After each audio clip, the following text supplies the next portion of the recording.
Yeah, you tuned into the right place. Welcome to the rain. Golden Queuing. H2.0. Yeah.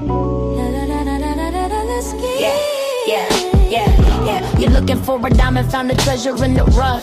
Tired of all the noise, cause you finally had enough. I'm here to build a movement on a mission for the nation. Dropping gems of knowledge, killing all the hesitation. We fighting for the truth, yeah, we fighting for what's right. Building unity and shining up a brand new light. It's a variety channel, but the vision's crystal clear. Pushing us all forward, conquering the doubt and fear. Welcome to the Queendom, H2.0 on your screen, where the content's real and smart and funny in between. This is more than just a stream, it's a platform for the change. Time to elevate the game and rearrange. See if you're ready for a vibe that you can feel and trust. Joining in the movement is a definite must. This ain't just another channel talking smack behind the screen. It's a spotlight for the creators, building up a better scene. Spreading radical love, that's the message in the code. Helping everybody carry up a heavy load. From social justice issues to the laughter that we need. Planting seeds of progress, watch them grow from just a seed. This is authentic, this is raw, this is everything you saw. Welcome to the battle that is truly being fought. Ooh, so come with your respect and see the real effect. Cause I protect my own right here on the throne. Don't make me envy. Unleash the dragon.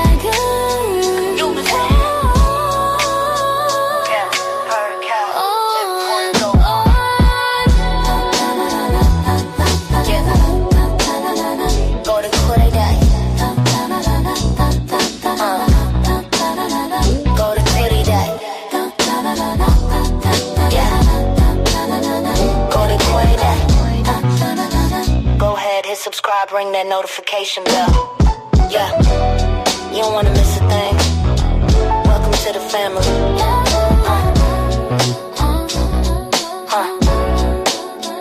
Yeah.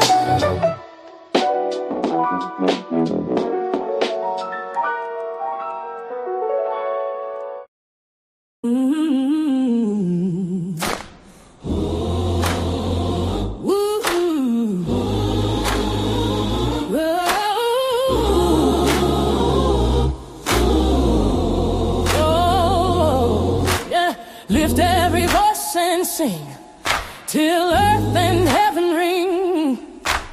Ring with the harmonies of liberty. Let it ring out loud. Let our rejoicing rise high as the listening skies. Let it resound loud as the rolling sea. Like the mighty waters. Sing a song full of the faith that the dark past has taught us. We remember it all. Sing a song full of the hope that the present has brought us. Hope is alive, yeah. Facing the rising sun of our new day begun. Let us march on. Let's keep marching till victory is won. Stony the road we trod. Bitter the casting ain't right. But we're still here.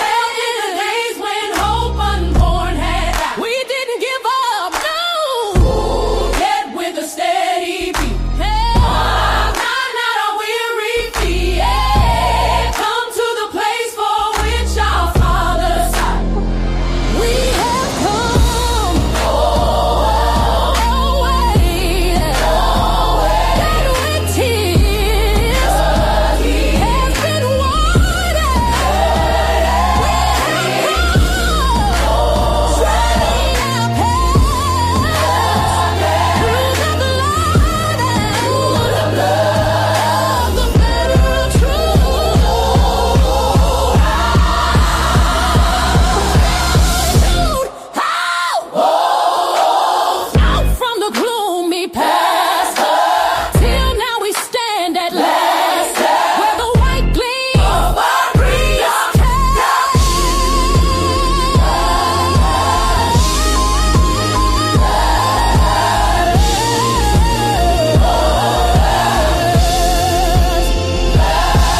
Hey y'all, what is up? What is up? What is up? It's your girl Golden. I am back this evening with another video, y'all. I had to come back and talk about this evening before I head out for the night, because I just feel as though this needs to be brought to the attention. If people have not seen what has gone down and what has been happening, and they don't know about this case or this story, I believe that it's due diligence for us to talk about it. It's very important. And while talking about it, I also wanted to add in some things as well on how a lot of what is currently going on, at the hands of ICE and people, being abused and unalived and mistreated, it ties into a lot of, the themes that a lot of the Black community or the African American community, however it is you want to call it, have been trying to get justice for, talk about, scream about, and bring to the awareness of the people for many, many years, right? Like not even just within the current year or two. I mean, this has been now for a long period of time. Our ancestors were screaming to the top of their lungs about the same type of mistreatment. And now we are seeing a lot of stories as to where other races of individuals are now feeling some of that heat. They're getting some of that unfair treatment as well. And I don't ever want anybody to think that I think that that is fair or that's okay or now, oh, everything is balanced out. It's never okay. It's never okay. It wasn't okay when it was happening to our ancestors. It's not okay when it happens to us as Black people. And it's not okay when it happens to any race of people, which we're talking about, like I told y'all, the human race is what is important.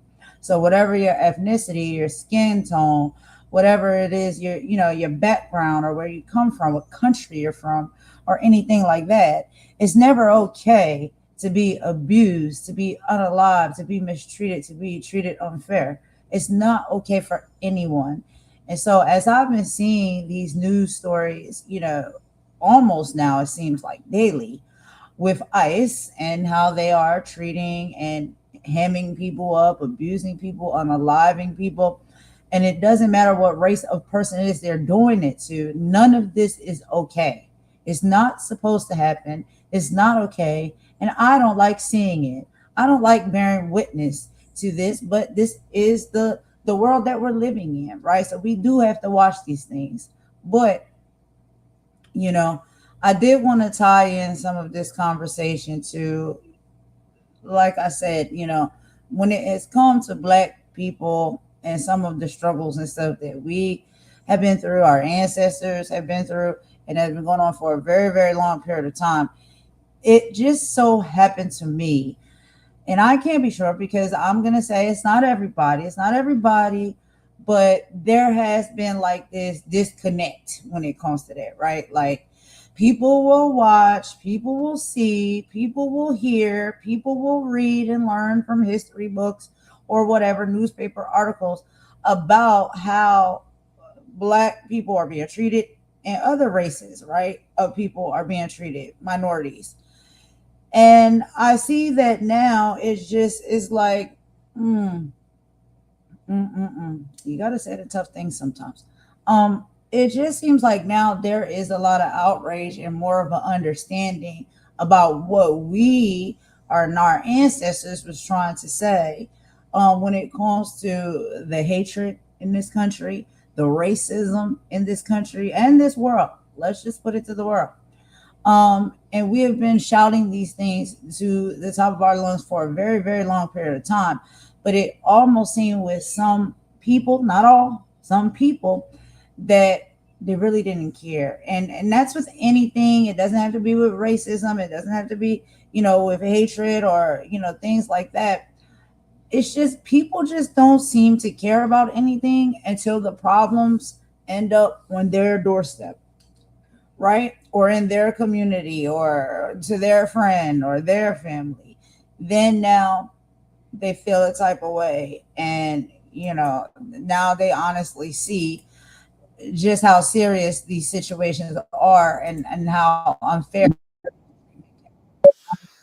So basically, y'all, let me go ahead and tell y'all what we're going to be talking about on this live this evening, okay? And I'm going to make this one a quick one because I got somewhere to go. So basically, what we're gonna be talking about, if y'all have not seen or heard, okay, I got a ground shot in what has happened this past weekend. So on January 24th, 2026, yet again in Minneapolis, Alex Pretti, who is a 17-year-old ICU nurse who spent days caring for veterans, was out on Nicollet Avenue recording federal agents when he saw an officer shove a woman to the ground. When Alex stepped in to assist and help said woman, he was pepper sprayed, tackled to the ground, pinned down by half a dozen agents.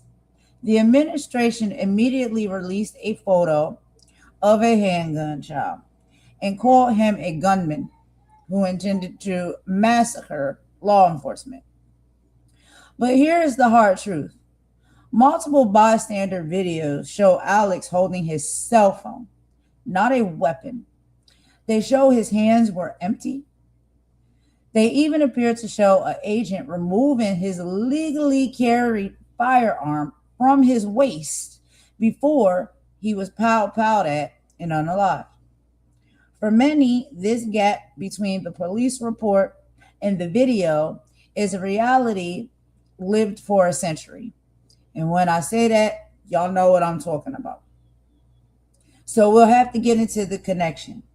We have to understand that this violence does have a price tag.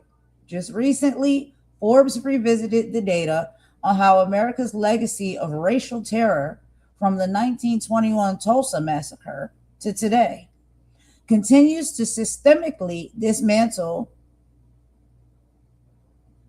communities in our country. Every time a professional, such as Alex Pretti, is criminalized, it reinforces a landscape of fear that prevents an economic stability. We aren't just losing lives, we are losing the literal foundation of sometimes our community's future. Then we'll go ahead and get into the ancestors and the prophetic warnings. The tragedy is that we were warned about this. The words of many ancestors are proven to be true, and their solutions were very clear decades ago. We go back, if we're talking about the Black community, to 1964, when Fannie Lou Hamer stood before the Credentials Committee and asked, "Is this America?" We also look at Kwame Ture in 1966, representing the Black community as well, defining Black power not as violence, but as the psychological and physical need to control our own spaces. We look at Angela Davis in 1972, speaking from a prison cell about the nature of a political prisoner, reminding us that the state has always used the label of terrorists to silence those who stand up for others. And we also remember Dick Gregory, especially his powerful Al Jazeera dialogue, where he dismantled the insanity of the American policy. He knew that the system will always prioritize its own narrative over other races, specifically Black survival. So what is the breaking point here? In 1963, the warnings were very clear. In 2026, the warnings are still clear. The solution hasn't changed because the problem hasn't changed. The question we're asking today is if a veteran serving nurse can be executed on camera while the world is told that this person is a terrorist. When does America finally start listening to the warnings? Not just of the Black America, but America in general. They have been giving these warnings out since the 1860s, and we seem to be destined to stay in this loop forever if we do not listen to the words from our ancestors. So I'm going to go ahead, per usual, y'all, and we're going to share some videos and watch them together. I want to go ahead and tell y'all that this is going to be a trigger warning video, and viewer discretion is advised. I'm going to show y'all exactly what happened at the time of the unaliving of Alex Pretti. This is now, we don't know. The count goes on. But at least within a week's time, the second person who has been slaughtered at the hands of ICE. And we have to ask ourselves, despite our race and our skin tone and our color and what part of the big, beautiful world we reside in, as human beings, when is enough enough? How much are we going to be able to sit around and watch people being slaughtered, unalived, on camera for us all to see? It's never okay, and it has to stop. So let's go ahead and watch this video together, y'all. And like I said, viewer discretion is advised and trigger warning, because this is a sad sight to see, just like many of the other videos that we've been watching, and some, I play right here on my channel as well when we cover some of these topics. This has been happening consecutively now. People are having their lives taken away for no good reason at all. What are we going to do about this? And when is enough enough? Let's get into the video, y'all, and I will be right back.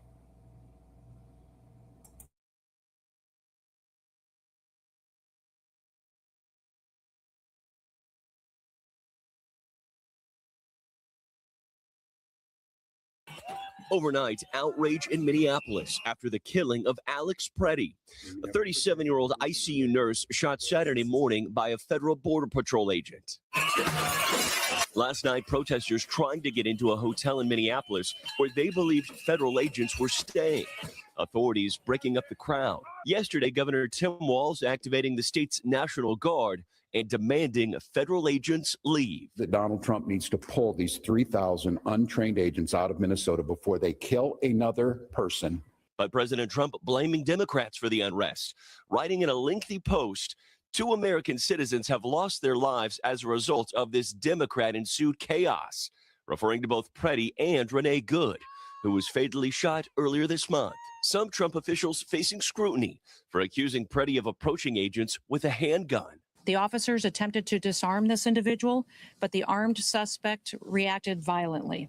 But at least 4 different videos of the encounter, analyzed by NBC News, appear to show Pretti with a phone in his hand in the moments before his death, attempting to come to the aid of a woman pushed to the ground by federal agents. An agent pepper sprays him before Pretti is brought to the ground. Some of the video shows an agent appearing to reach into the skirmish and remove a gun that looked like Pretti's. Then, Pretti is shot. Pretti is a U.S. citizen with no criminal record and was licensed to carry a concealed weapon, according to local officials. Pretti's family saying in a statement, "The sickening lies told about our son by the administration are reprehensible and disgusting. Alex is clearly not holding a gun when attacked by Trump's murdering and cowardly ICE thugs." Overnight, President Trump telling the Wall Street Journal his administration is reviewing everything about the shooting. When pressed, Trump did not directly answer whether the agent who shot Pretti had done the right thing. Here in Minneapolis, Pretti remembered, shown here as an ICU nurse reading a final salute. We remember that freedom is not free. And a memorial growing for Pretti on the street. What do you see when you watch those videos? An execution, an absolute execution.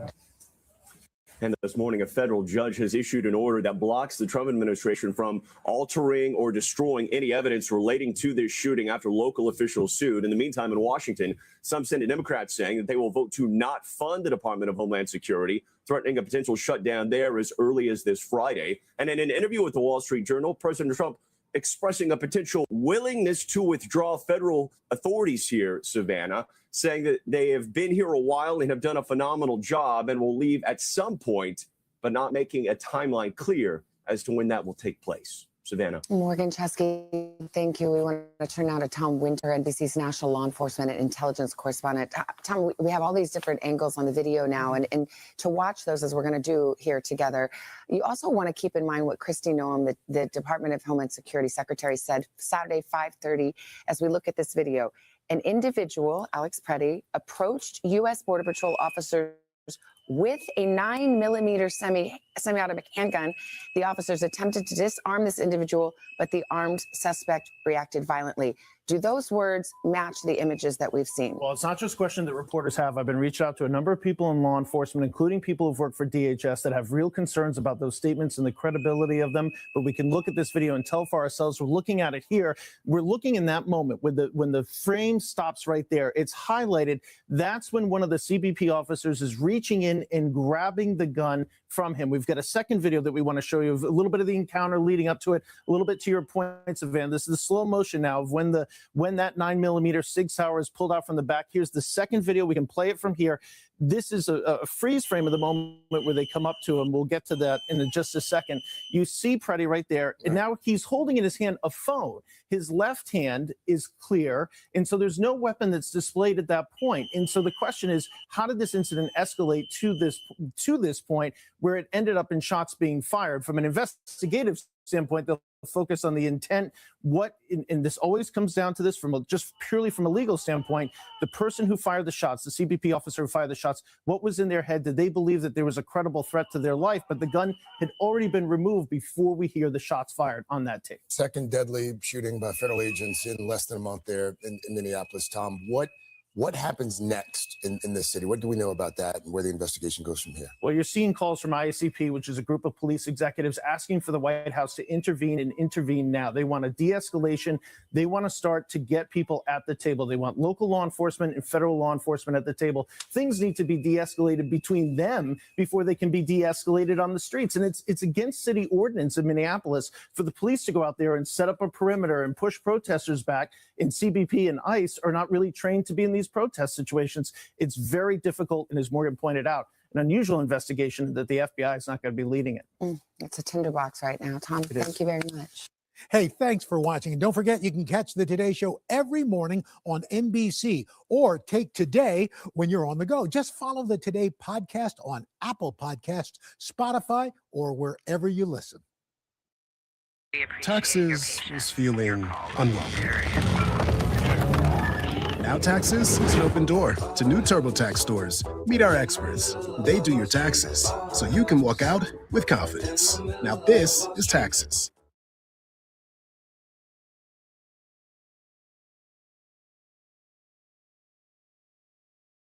Click here to make your very own monster.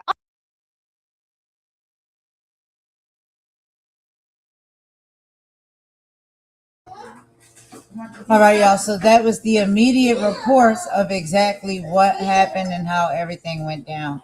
I have another video I want to show y'all from a different angle and a different report as well, just for a little bit more additional details of exactly what happened. I don't know about you guys, but I cover this stuff pretty frequently, just about every day.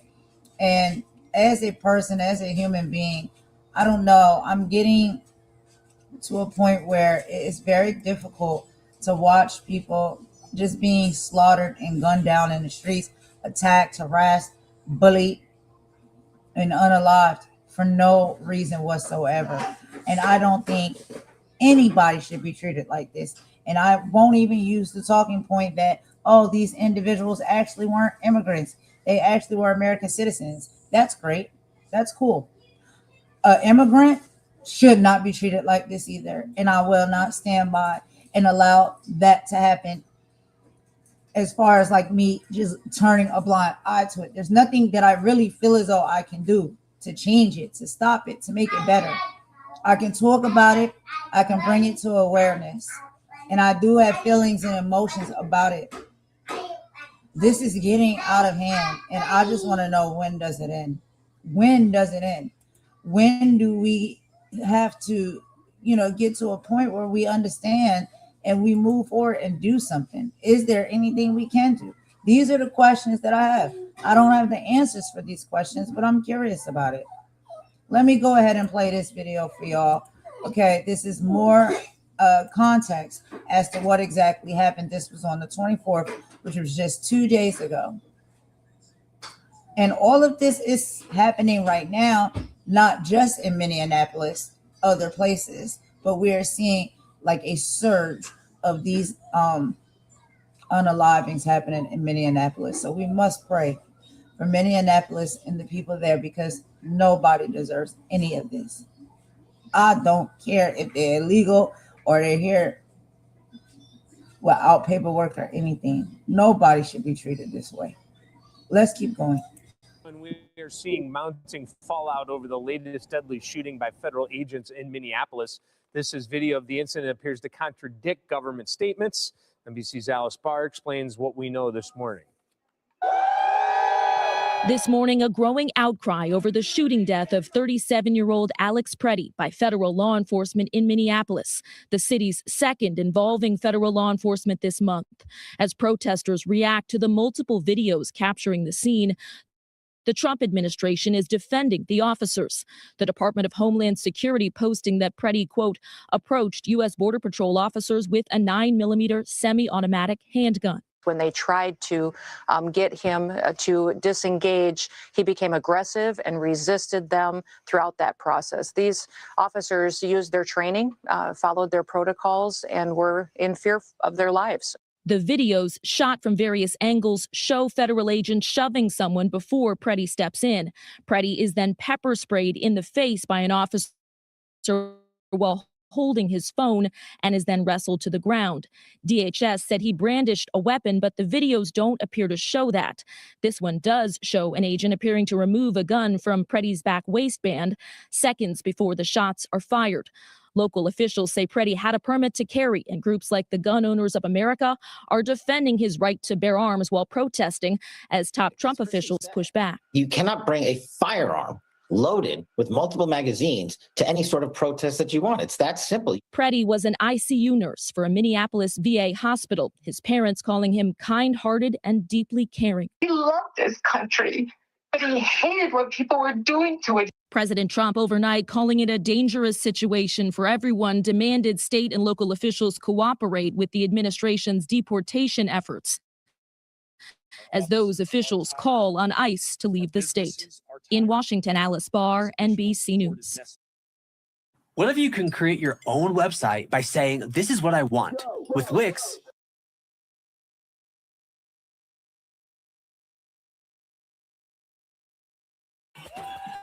Overnight, outrage in Minneapolis after the killing of Alex Pretti, a 37-year-old ICU nurse shot Saturday morning by a federal border agent. Last night, protesters trying to get into a hotel in Minneapolis where they believed federal agents were staying. Authorities breaking up the crowd. Yesterday, Governor Tim Walz activating the state's National Guard and demanding federal agents leave. That Donald Trump needs to pull these 3,000 untrained agents out of Minnesota before they kill another person. But President Trump blaming Democrats for the unrest, writing in a lengthy post, 2 American citizens have lost their lives as a result of this Democrat-ensued chaos, referring to both Pretti and Renee Good, who was fatally shot earlier this month. Some Trump officials facing scrutiny for accusing Pretti of approaching agents with a handgun. The officers attempted to disarm this individual, but the armed suspect reacted violently. But at least 4 different videos of the encounter, analyzed by NBC News, appear to show Pretti with a phone in his hand in the moments before his death, attempting to come to the aid of a woman pushed to the ground by federal agents. An agent pepper sprays him before Pretti is brought to the ground. Some of the video shows an agent appearing to reach into the skirmish and remove a gun that looked like Pretti's. Then, Pretti is shot. Pretti is a U.S. citizen with no criminal record and was licensed to carry a concealed weapon, according to local officials. Pretti's family saying in a statement, "The sickening lies told about our son by the administration are reprehensible and disgusting. Alex is clearly not holding a gun when attacked by Trump's murdering and cowardly ICE thugs." Overnight, President Trump telling the Wall Street Journal his administration is reviewing everything about the shooting. When pressed, Trump did not directly answer whether the agent who shot Pretti had done the right thing. Here in Minneapolis, Pretti remembered, shown here as an ICU nurse reading a final salute. We remember that freedom is not free. And a memorial growing for Pretti on the street. What do you see when you watch those videos? An execution, an absolute execution.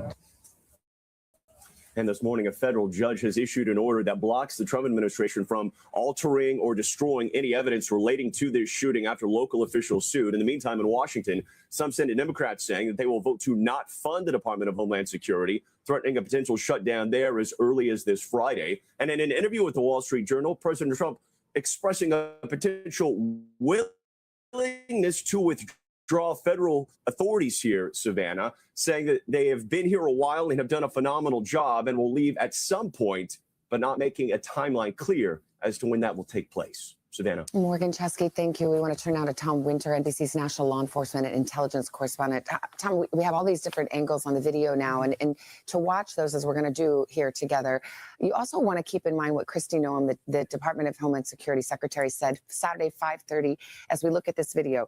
An individual, Alex Pretti, approached U.S. Border Patrol officers with a 9mm semi-automatic handgun. The officers attempted to disarm this individual, but the armed suspect reacted violently.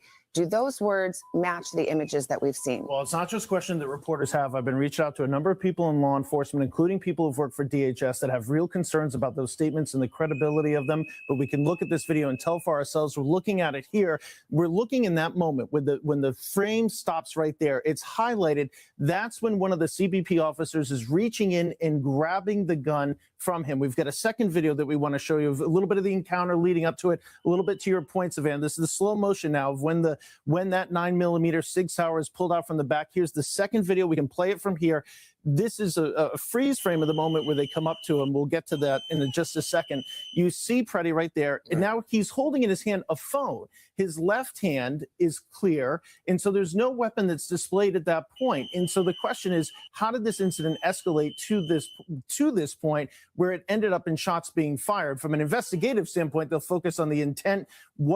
And this always comes down to this just purely from a legal standpoint. The person who fired the shots, the CBP officer who fired the shots, what was in their head? Did they believe that there was a credible threat to their life? But the gun had already been removed before we hear the shots fired on that tape. Second deadly shooting by federal agents in less than a month there in Minneapolis. Tom, what happens next in this city? What do we know about that and where the investigation goes from here? Well, you're seeing calls from IACP, which is a group of police executives asking for the White House to intervene and intervene now. They want a de-escalation. They want to start to get people at the table. They want local law enforcement and federal law enforcement at the table. Things need to be de-escalated between them before they can be de-escalated on the streets. And it's against city ordinance in Minneapolis for the police to go out there and set up a perimeter and push protesters back. And CBP and ICE are not really trained to be in these protest situations. It's very difficult, and as Morgan pointed out, an unusual investigation that the FBI is not going to be leading it. It's a tinderbox right now. Tom, thank you very much. Hey, thanks for watching. And don't forget, you can catch the Today Show every morning on NBC or take Today when you're on the go. Just follow the Today podcast on Apple Podcasts, Spotify, or wherever you listen.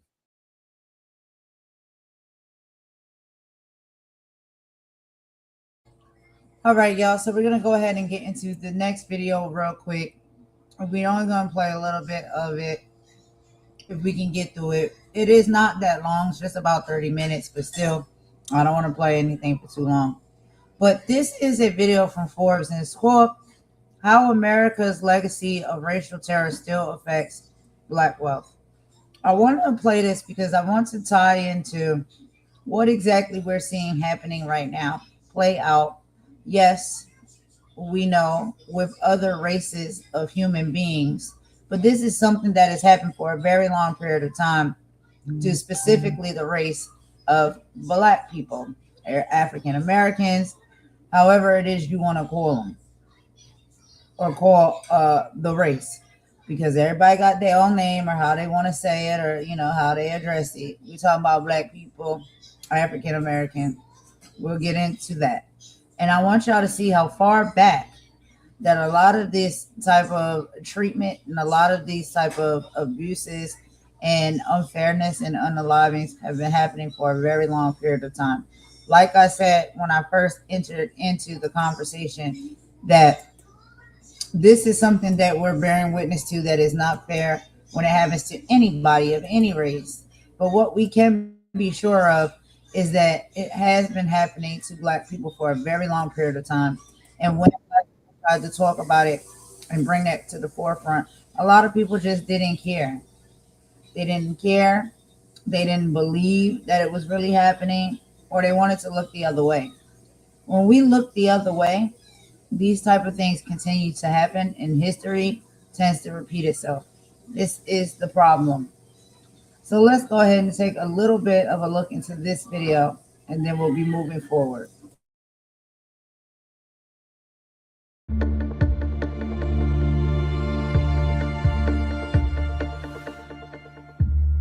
Each pin on this map marks the location of an attack on Black Americans and their communities from the Civil War into the 1900s. It's no accident you're unlikely to find many of these in American history textbooks. There's been a concerted effort to whitewash and cover many of them up. But while some of the stories may have been scrubbed from the records and textbooks throughout history, survivors and their descendants are speaking out, shedding light on the violent events that took place in their communities and exposing the lingering social and economic damage caused by some of the worst racial violence in American history.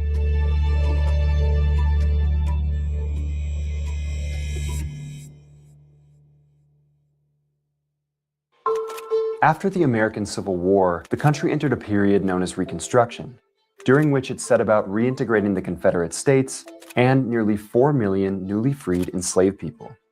But African Americans were hardly given a foundation on which to build their new lives after the war. No reparations were paid to the formerly enslaved for what they and their families had endured for generations.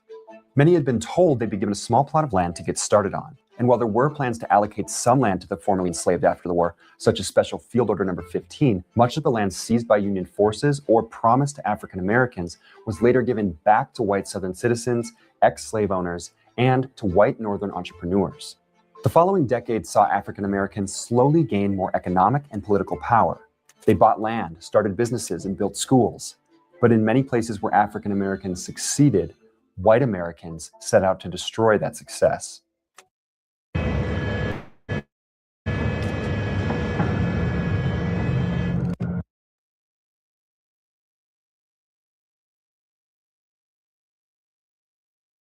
A revolution.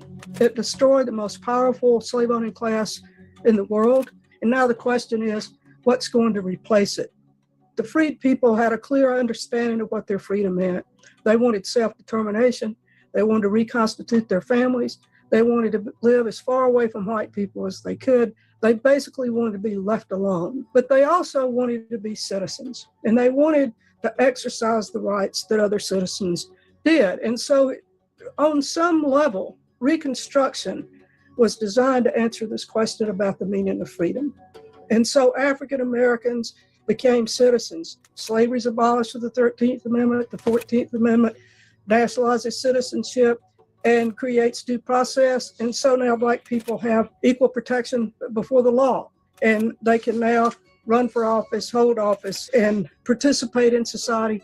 It succeeded for a brief time that it existed. Black people were running for election, they were holding office, there were integrated schools. We were beginning to act and behave like a democracy. By 1877, as the North tires of Reconstruction, we see the withdrawal of troops and on some level, really the withdrawal of federal protection of Black people's rights. Just because the federal government said Reconstruction was over didn't mean that Black people stopped living their lives like free people. They continued to hold office. They continued to form these very important biracial political parties and movements. They joined interracial unions. They began to own businesses, some cases owning land. Extraordinary success in the face of a lot of violence and not much federal protection. But what happens in the 1890s is that the Southern elite decides for themselves what the meaning of freedom is going to be. They're going to strip Black people of their citizenship. White supremacy is reconstituted in the 1890s. It can't look the same as it did in slavery. And so what you end up with is disfranchisement and segregation and sharecropping and convict labor and debt peonage, but underwriting that is extraordinary violence and terror.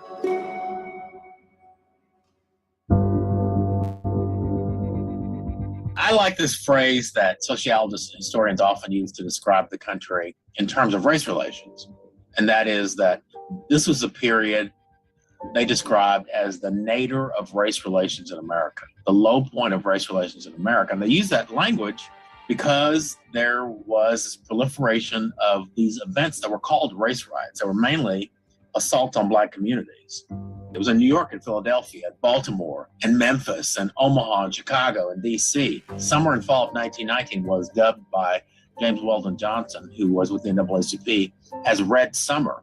Red is a metaphorical reference to blood that flowed through the streets from all this violence post-World War I. The other thing that's happening during this period is lynching. Lynching is simply a form of domestic terrorism aimed more often than not at Black folks. The real aim is to strike fear in the hearts and minds of a group, Black folks in this case, to make sure that Black folks knew and stayed in their place. And so lynching was running rampant during this period.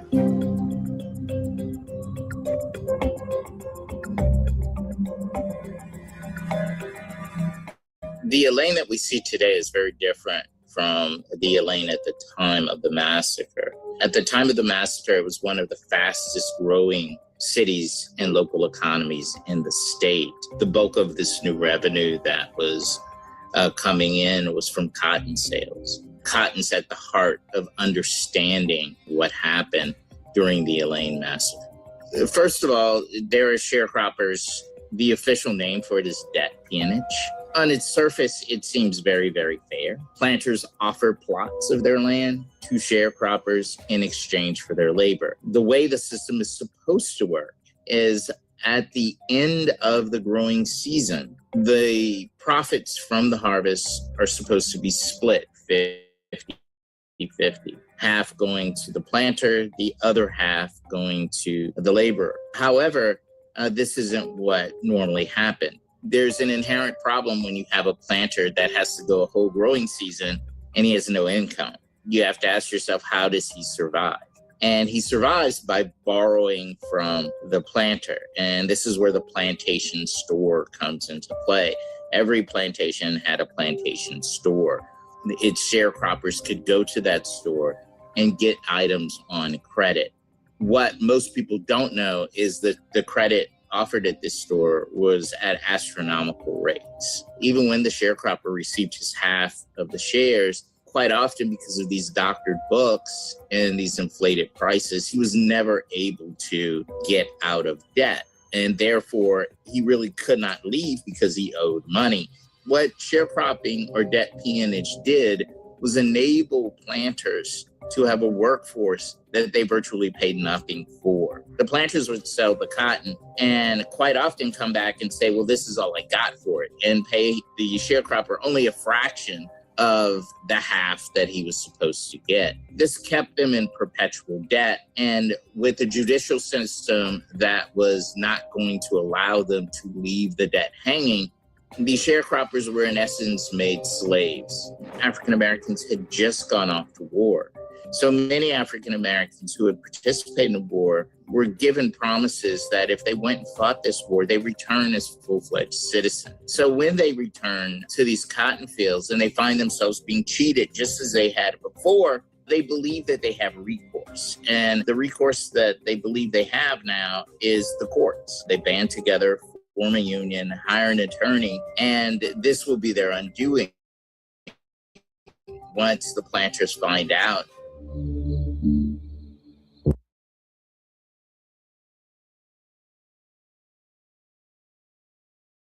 Listen up, parents. Want to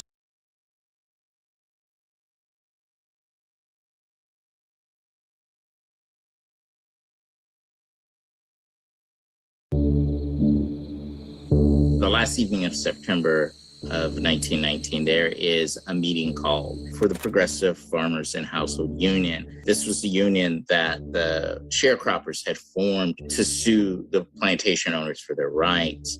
Plantation owners got wind that these meetings were happening. They sent out bands of people who are also sheriffs and law enforcement, but also individuals who work on those plantations as sort of overseers. There's a shooting that occurs right outside of one of the meetings.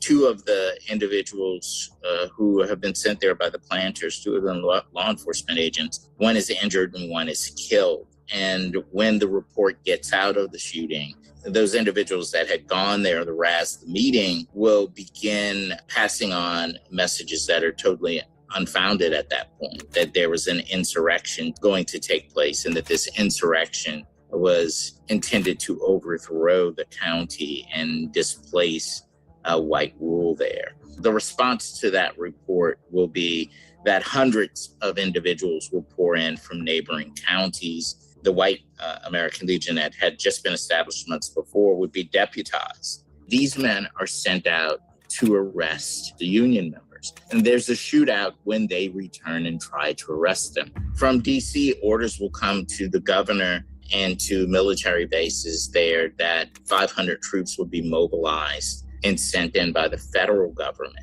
Even though the sharecroppers are arrested, this isn't enough to stop the mobs that have already been called in. They begin shooting at any Black person that they saw.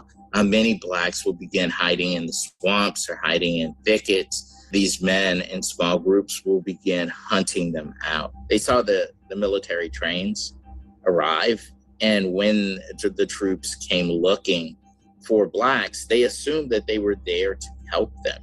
So Blacks began coming out of the woods and going toward the soldiers and were shot down, some of them by machine gunners. The governor himself raced over in a car to try to be there for the photo ops and to participate. My grandfather said they were surrounding people and they was, shooting first and asking questions later, even with women and children.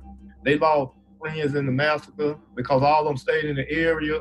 And when people came, they were just shooting everybody. They wasn't, you got seen, you got shot. Everything was just shoot to kill. And then I was told that when they had killed the Black, a ditch was dug and they all were thrown into that ditch as one big lump sum, not a grave, not a burial, but all were thrown in a ditch. Their homes were formerly slave cabins that were on the property or shanties that had been largely established by the planters and weren't owned by them. What we see is looting of these cabins, the taking of the little livestock they have, and the taking of property that belonged to them. We do not know how many people were killed. There has never been a single grave that has been discovered or recovered. People had to make a conscious decision whether you stayed and you continued to work or whether you fled. And a great number of people fled after this event.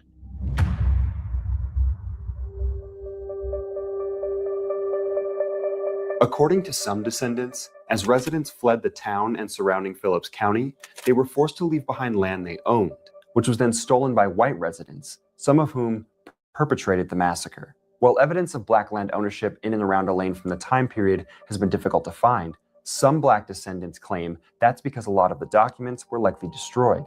What is clear is that a consistent oral history of land theft has been passed down through generations of Black residents of Phillips County. We ain't got no proof, but we do have the oral stories. And if you listen to the oral stories, all of them assisted. People can't make this stuff up. If you listen to these stories, you cannot make this up. The families of plantation owners have made themselves considerably wealthy from the cotton boom that took place there and the generations that were able to either exploit slavery or exploit Black labor through debt peonage. But there was no profit and there was no gain for the individuals who actually were out there doing the work. And now, like the old hedge clippers, they've all been discarded, forgotten, left behind. And that's where Elaine is today. It has some of the highest poverty rates in the country, high unemployment rates. It's riddled with health issues, poor drinking water. There is no school in the town. They have to bus their children out. It's a lot of money here, but there's no generation wealth for Black people. When the killing was over, all the wealth for Black people just went away. Going to Elaine is like going to the end of the world. There's only one way in and one way out. If there is a God, he must be the greatest mathematician of all time, because I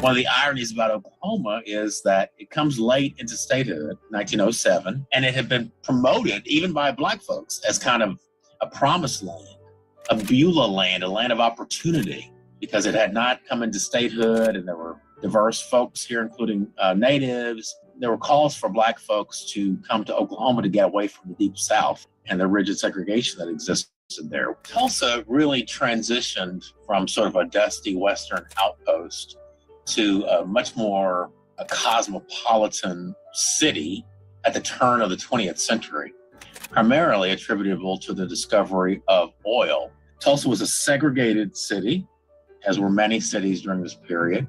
The Black community sat just north of the Frisco tracks. Black folks were segregated into this geographic area, but they actually leveraged segregation to create an economic enclave that was very successful because folks were, based on the constraint of segregation, forced to trade with and do business with one another. It became an enclave of not just entrepreneurs and business folks, but a bunch of professionals, doctors, lawyers, dentists, accountants, et cetera. And there were economic successes throughout the country in these segregated Black neighborhoods, and some beyond the confines of segregation.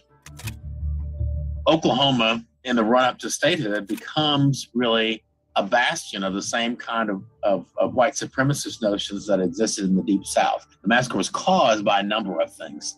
The Greenwood District, the Black community in Tulsa, sat on land that was desired by industrialists, including railroad executives. We also have to think about white supremacy and the psychological dynamics that were operative, not just in Tulsa, but throughout the United States. In Tulsa, you have kind of an extreme example because you have Black wealth in this segregated community that abuts downtown Tulsa, white Tulsa. If you're a white person, you could literally stand on the Frisco tracks and look over into North Tulsa and see Black folks who were driving nice cars, owning their own homes, having their own businesses. And that was, in my estimation, the cause for cognitive dissonance. Black folks were faring much better economically in Tulsa than many white folks thought they should be. Another factor was the KKK. The Ku Klux Klan, an iconic domestic terrorist organization which had a foothold in Oklahoma throughout the 1920s. Tulsa was no exception. Add to that the media. One particular media outlet called the Tulsa Tribune, a daily afternoon newspaper, published a series of incendiary articles and editorials that really fomented hostility in the white community against the Black community during the run-up to the massacre. And that's the context.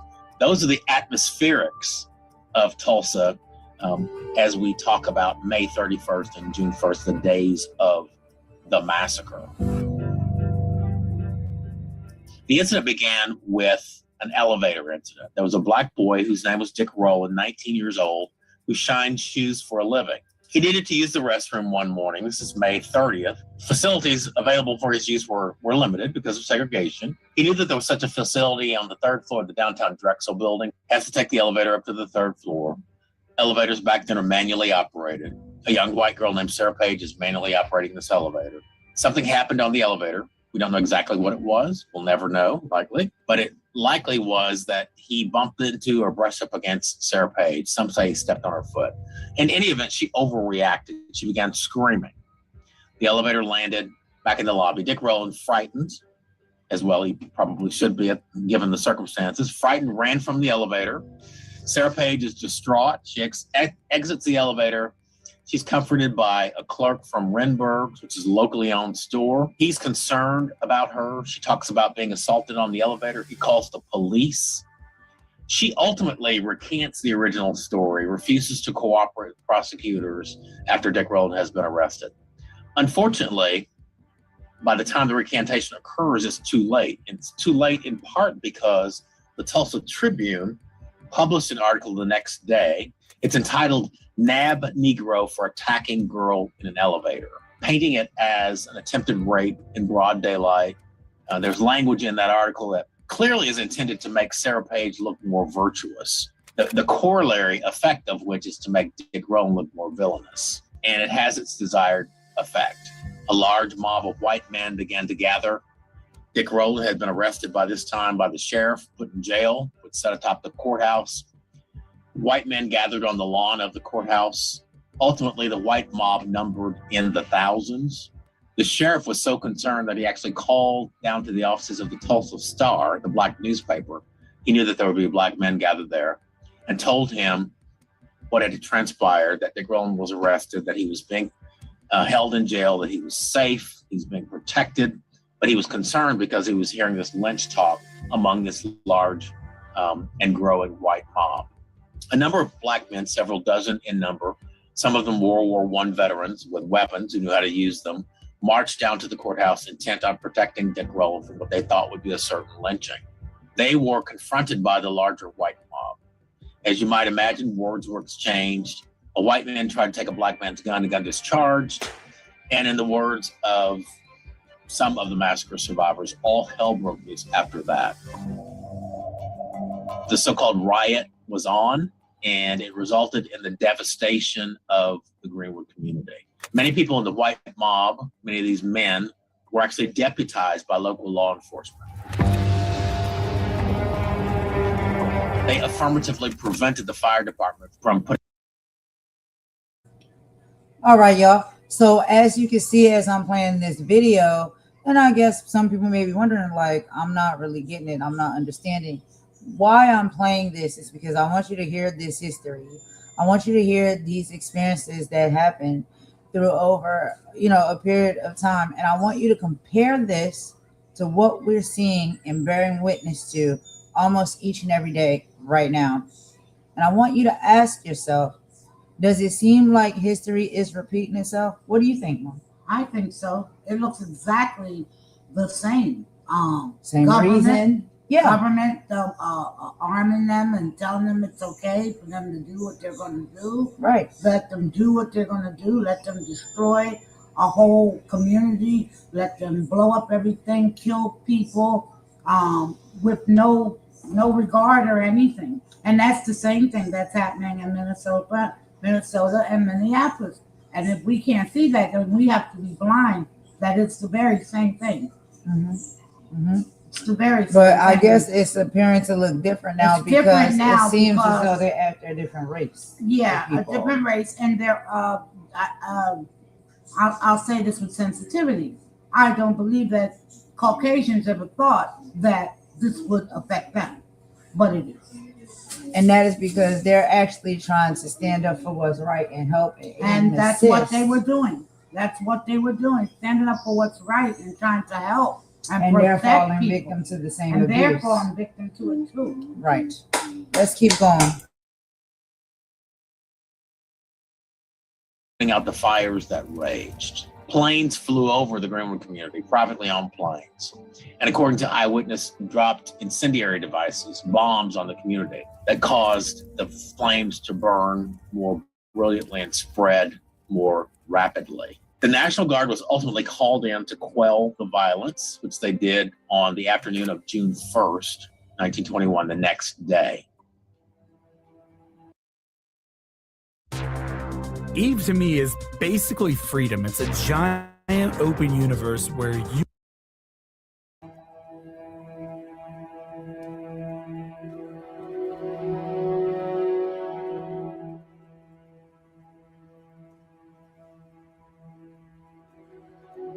The official death toll is 37. Nobody who studied these events believes that to be true. It's more likely within a range of 100 to 300. At least 1,250 homes in the Black community were destroyed as well, as were a number of churches, schools, business places, and other commercial establishments. The Red Cross provided relief immediately post-massacre, Food, Shelter, Clothing, by all accounts, did a wonderful job. Black folks, particularly Black men, were rounded up and taken to internment centers throughout the city for a temporary period. It was ostensibly for their own protection, but according to survivors, it left the community essentially defenseless and unprotected. So looters came in and pillaged homes of finery like jewelry and expensive items that some of the more wealthy residents of the community had owned.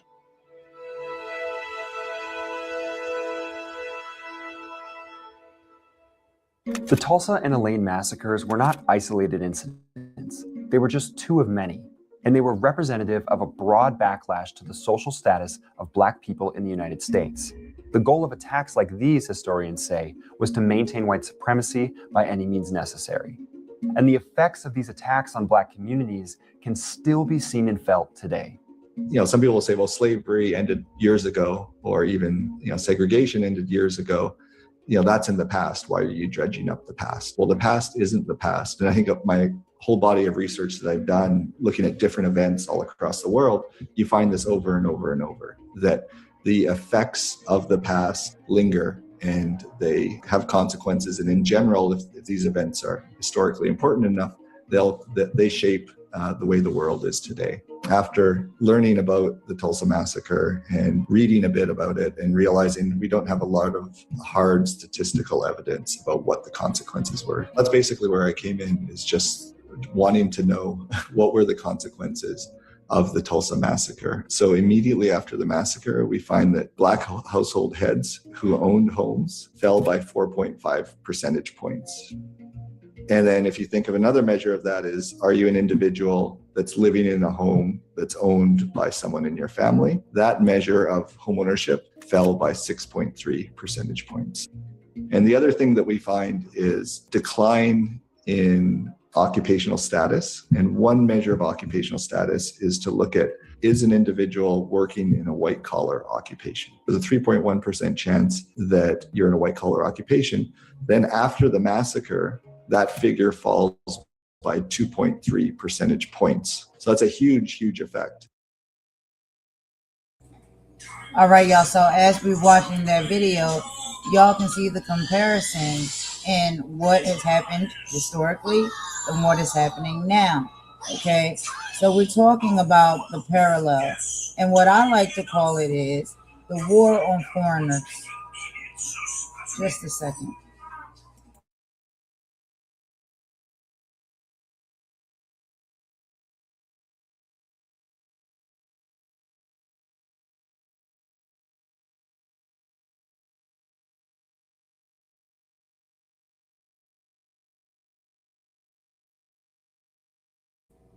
Okay, I'm back, y'all. Sorry about that.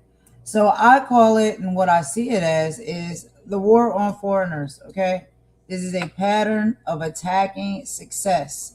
Isn't reserved just for Black America alone.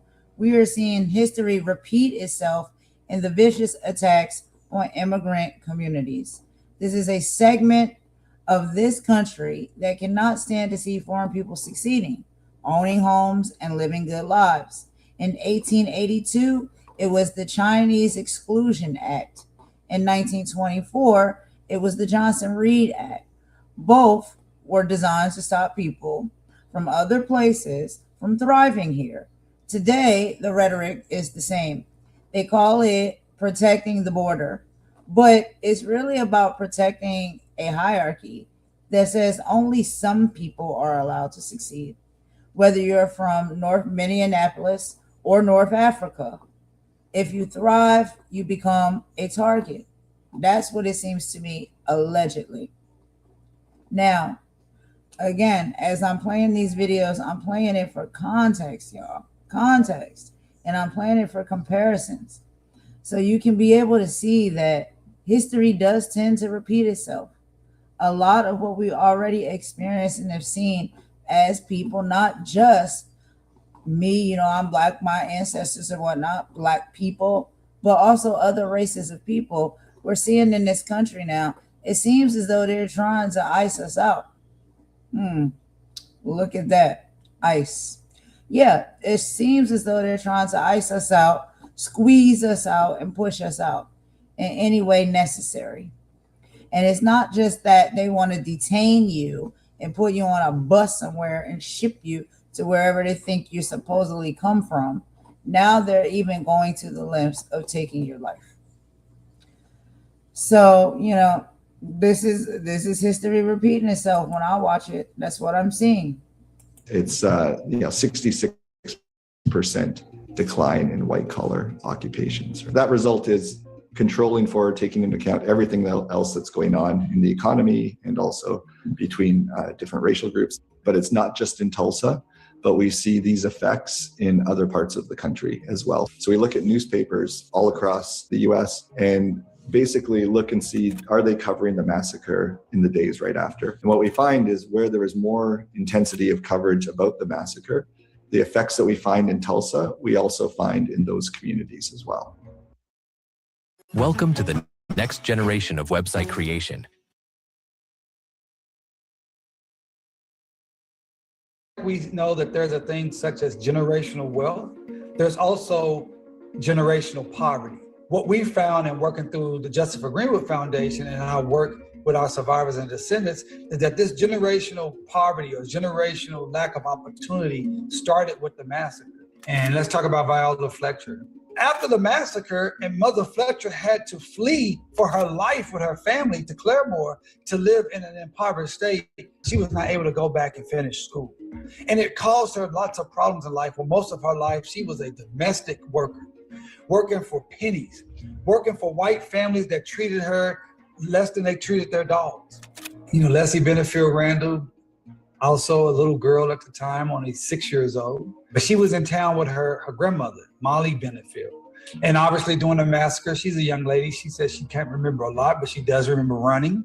She does remember them coming to the door saying, the blacks need to get out. The white people are killing all the black, particularly the black men.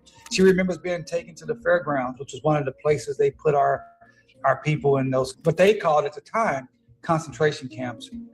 Hughes Van Ellis, we call him Uncle Red. And obviously he was a baby. He was an infant at the time of the massacre. I think he was 6 months old.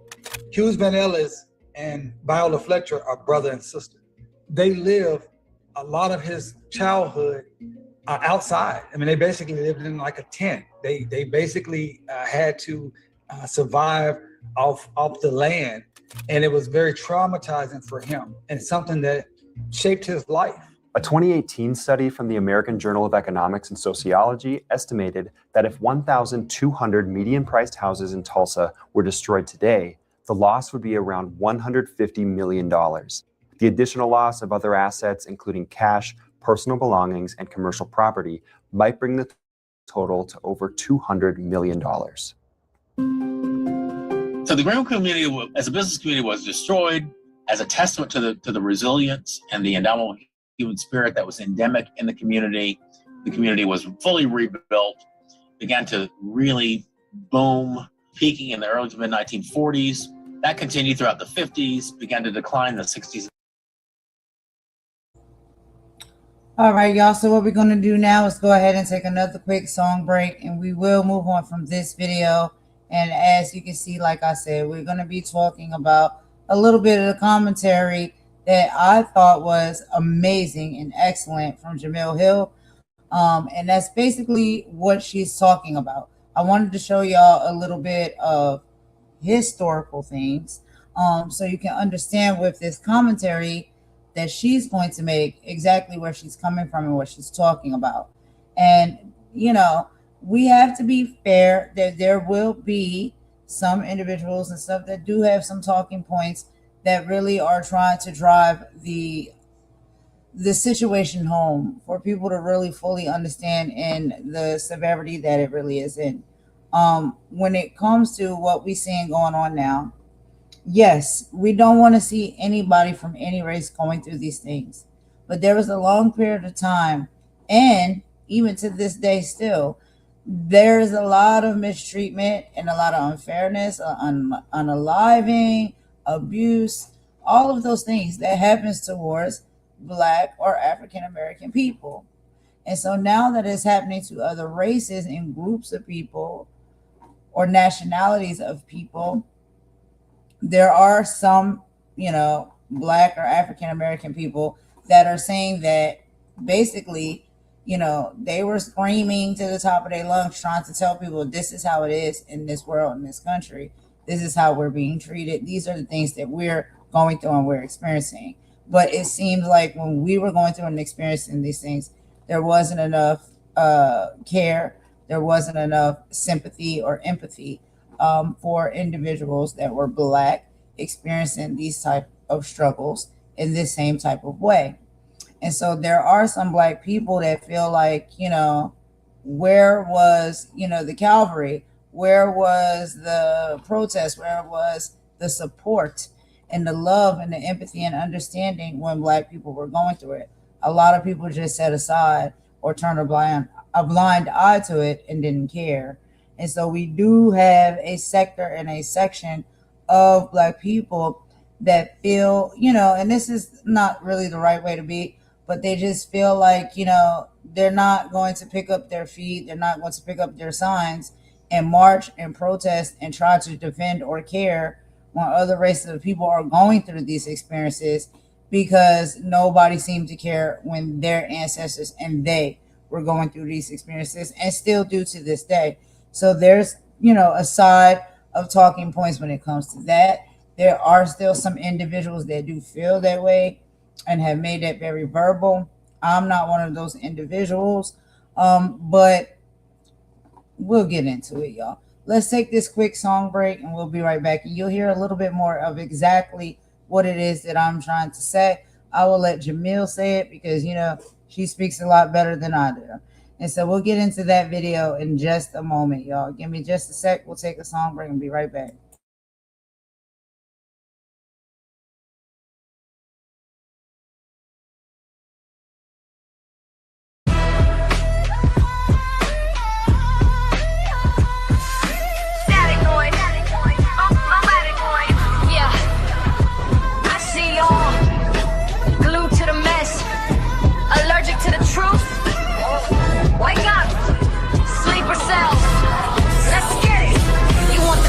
The beef, you want the who said what, but when the blood is in the street, you keep your big mouth shut. You run the numbers up for clicks on every toxic lil, but skip the stream about the kids who barely can survive. You're addicted to the circus dancing for $1 bill, while experimenting on us popping every kind of pill. Algorithm got you trapped, a digital lobotomy. You'd rather watch a dummy tech than learn about autonomy. Low vibrations, yeah, that's all you crave. Mind of a zombie, walking to the grave. Talk about the spirit, talk about the fight. You vanish like a ghost, you're disappearing in the night. Dumbass zombies, sleepers in the cell. Build your own prison in this digital hell. Low vibration. We moving on. Hypertext is boring, spiritual rarity is deep. That's exactly what they wanted, just to keep your soul asleep. They shout down when I good. They're hunting for the press, and you're arguing in comments about a rapper summer dress. It's a war on your mind, it's a war on your health, but you're too busy scrolling, giving stupid all your wealth. I'm a golden queen, I'm 10 toes down in the mud, while you're chasing cloud and spilling everybody's blood. Are you a fan of your own destruction? Is the gossip worth your soul? Unplug the wire, debate the self. Mama warrior told you. Now bring it back. Low vibrations, yeah, that's all you crave. Mind of a zombie, walking to the grave. Talk about the spirit, talk about the fight. You vanish like a ghost, you're disappearing in the night. Dumbass zombies, sleepers in the cell. Build your own prison in this digital hell. Let's go, vibrations. Yeah. Numbers drop when the truth gets loud, but I'd rather have a few than a brainless crowd. Yeah, the veil to the world, high frequency only. Mama, warrior, golden queen.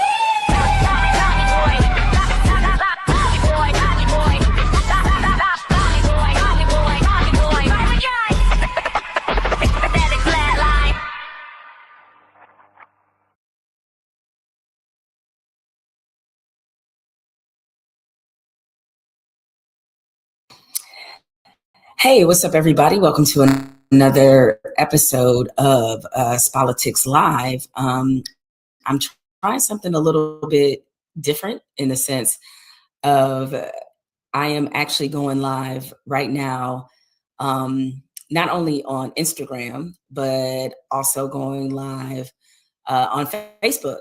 And Facebook is a place that I have to be honest, I've kind of abandoned, or just because, you know, that Facebook still has a lot of reach. Words are up here on my desk. We also then saw a collective government cover up to make this man, to call him a terrorist, for Stephen Miller, one of the worst people in the world, for him to refer to this man as a domestic terrorist, for Kristi Noem to continue to disparage this man after what was done to him it would be inconceivable if I were talking about anybody else, but we literally just saw them do this a couple weeks ago when it came to Renee Good, the mother of 3, who in Minneapolis was shot in her face multiple times by an ICE agent. So it's not that we have seen this before, we've seen it repeatedly. The difference is now, while there's this collective shock and awe by a certain group of folks, and by a certain group of folks, I mean mostly white people, is because they are now suffering the level of violence and subjected to the state violence that Black people have been subjected to since we got here. So for us, this is just America on default. For them, it's, oh my God, this is America? I can't believe this is actually happening. We saw George Floyd murdered in the street. It was the same thing that killed George Floyd. It's the same thing that killed Alex Pretti. The only one was the Minneapolis Police Department. This was ICE. Same construct, same foundation of white supremacy. And I don't know if you guys have thought about the irony of how the police in Minneapolis are now appalled and standing with citizens at the behavior of ICE. And while that's a very good thing, and certainly not every police officer is bad, I feel like I have to constantly give that disclaimer. I know there are good law enforcement people out there, but it's in a rotten system. And you cannot bear good fruit when the system itself is rotten. And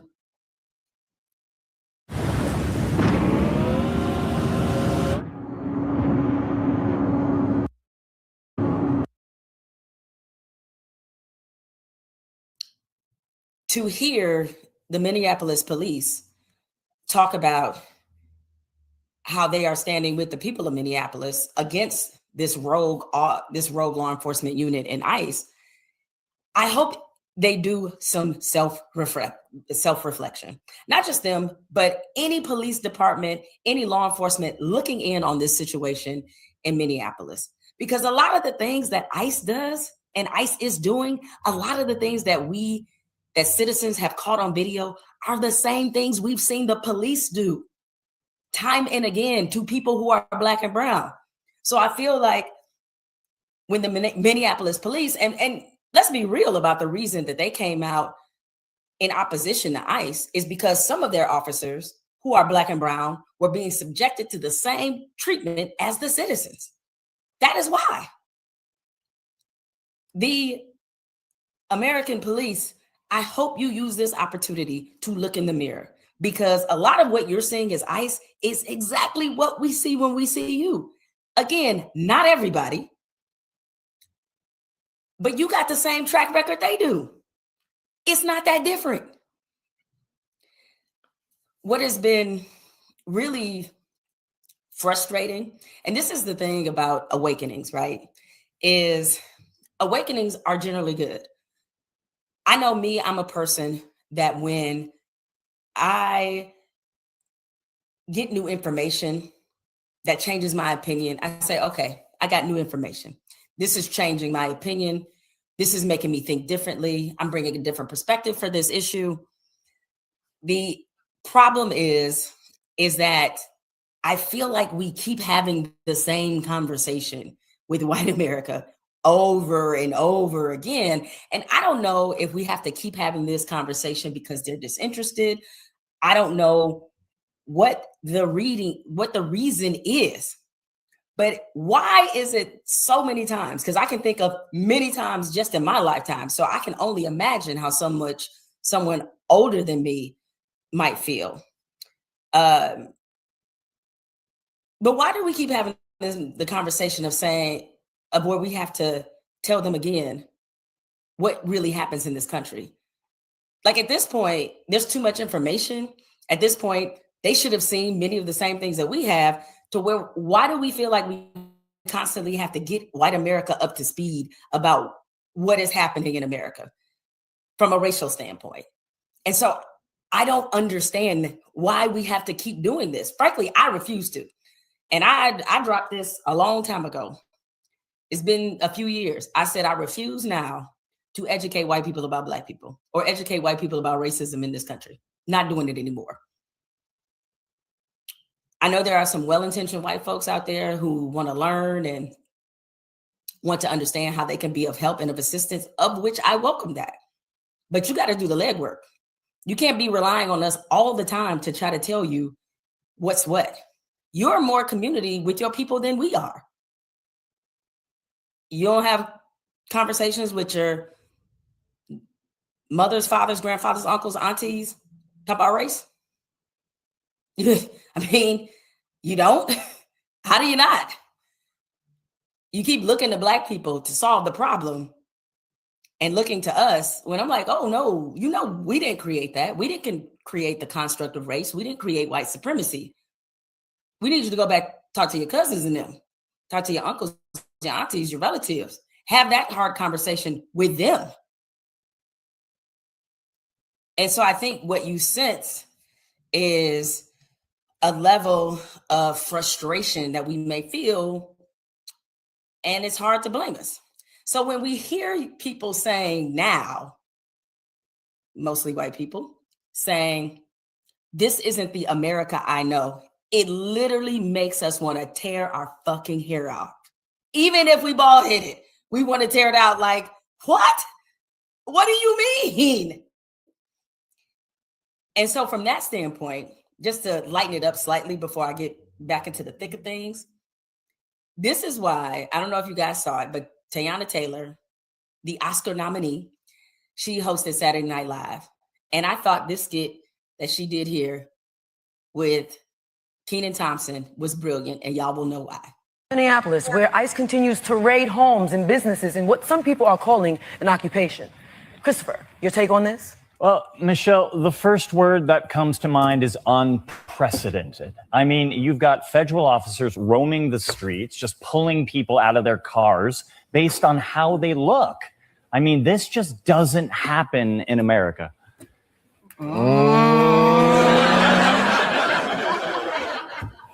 Yeah, well, I mean, I know it happens with some police.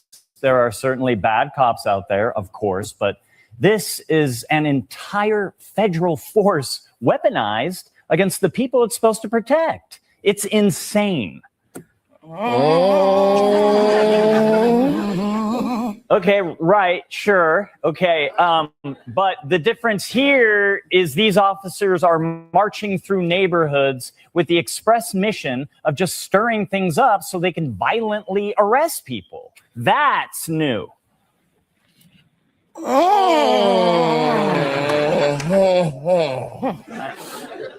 Okay, I mean, you guys know what I mean, though. Can someone else go, please?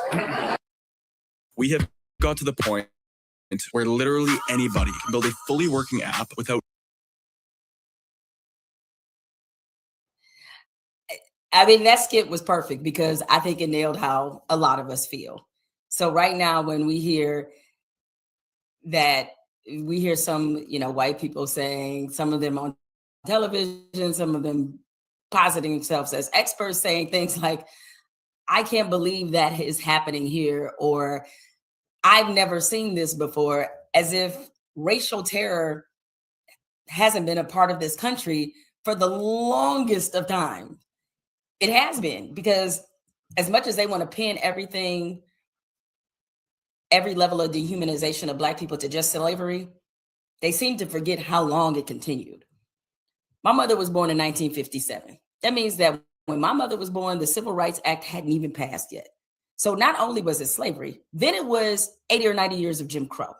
Then coming out of that, because we had the Civil Rights Movement, then even after that, it was mass incarceration, the war on drugs, the whole prison industrial complex. Like, we have seen this.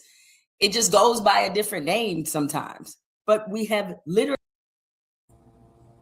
Amazing commentary. Amazing commentary. I really always love the commentary from Jemele Hill. I really do. But, you know, just to even tie into that a little bit more, exactly what she's talking about, to get a further understanding of it, I want y'all to listen to this conversation right here real quick. I'm going to play this for you. This is Black Leaders Discussion. This is Angela Davis. This is Kwame Ture. And this is Fannie Lou Hamer. Okay? And this is from 1973. So I want you guys to listen to this conversation and listen to how it ties into exactly what Jemele is talking about. They're going to tell you from their experience and their time frame within the 70s. We're talking about 1973. These are Black leaders that's having this conversation. Let's listen.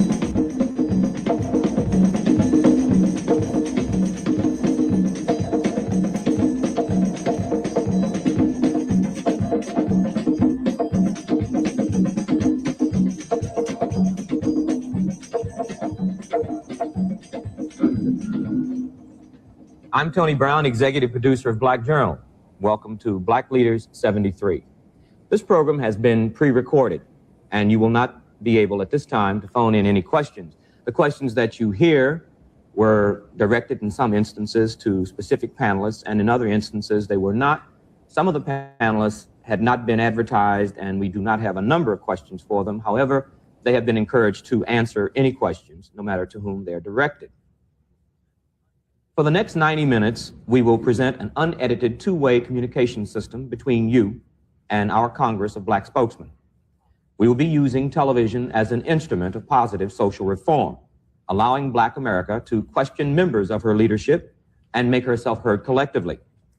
Our guests are Judge William Booth, President, American Committee on Africa; Hayward Burns, National Director, National Conference of Black Lawyers; Berkeley Burrell, President, National Business League; Stokely Carmichael, All African People's Revolutionary Party; Angela Davis, National United Committee to Free All Political Prisoners; Fannie Lou Hamer, Director, Mississippi Freedom Farm Corporation; Nelson Johnson, National Chairman, Youth Organization for Black Unity; William Lucy, International Secretary Treasurer, American Federation of Federal, State, County, and Municipal Employees, and the Chairman of the Steering Committee of the Coalition of Black Trade Unionists; the Honorable Percy Sutton, President of the Borough of Manhattan; the Honorable Louis Stokes, Democrat of Ohio and Chairman of the Congressional Black Caucus;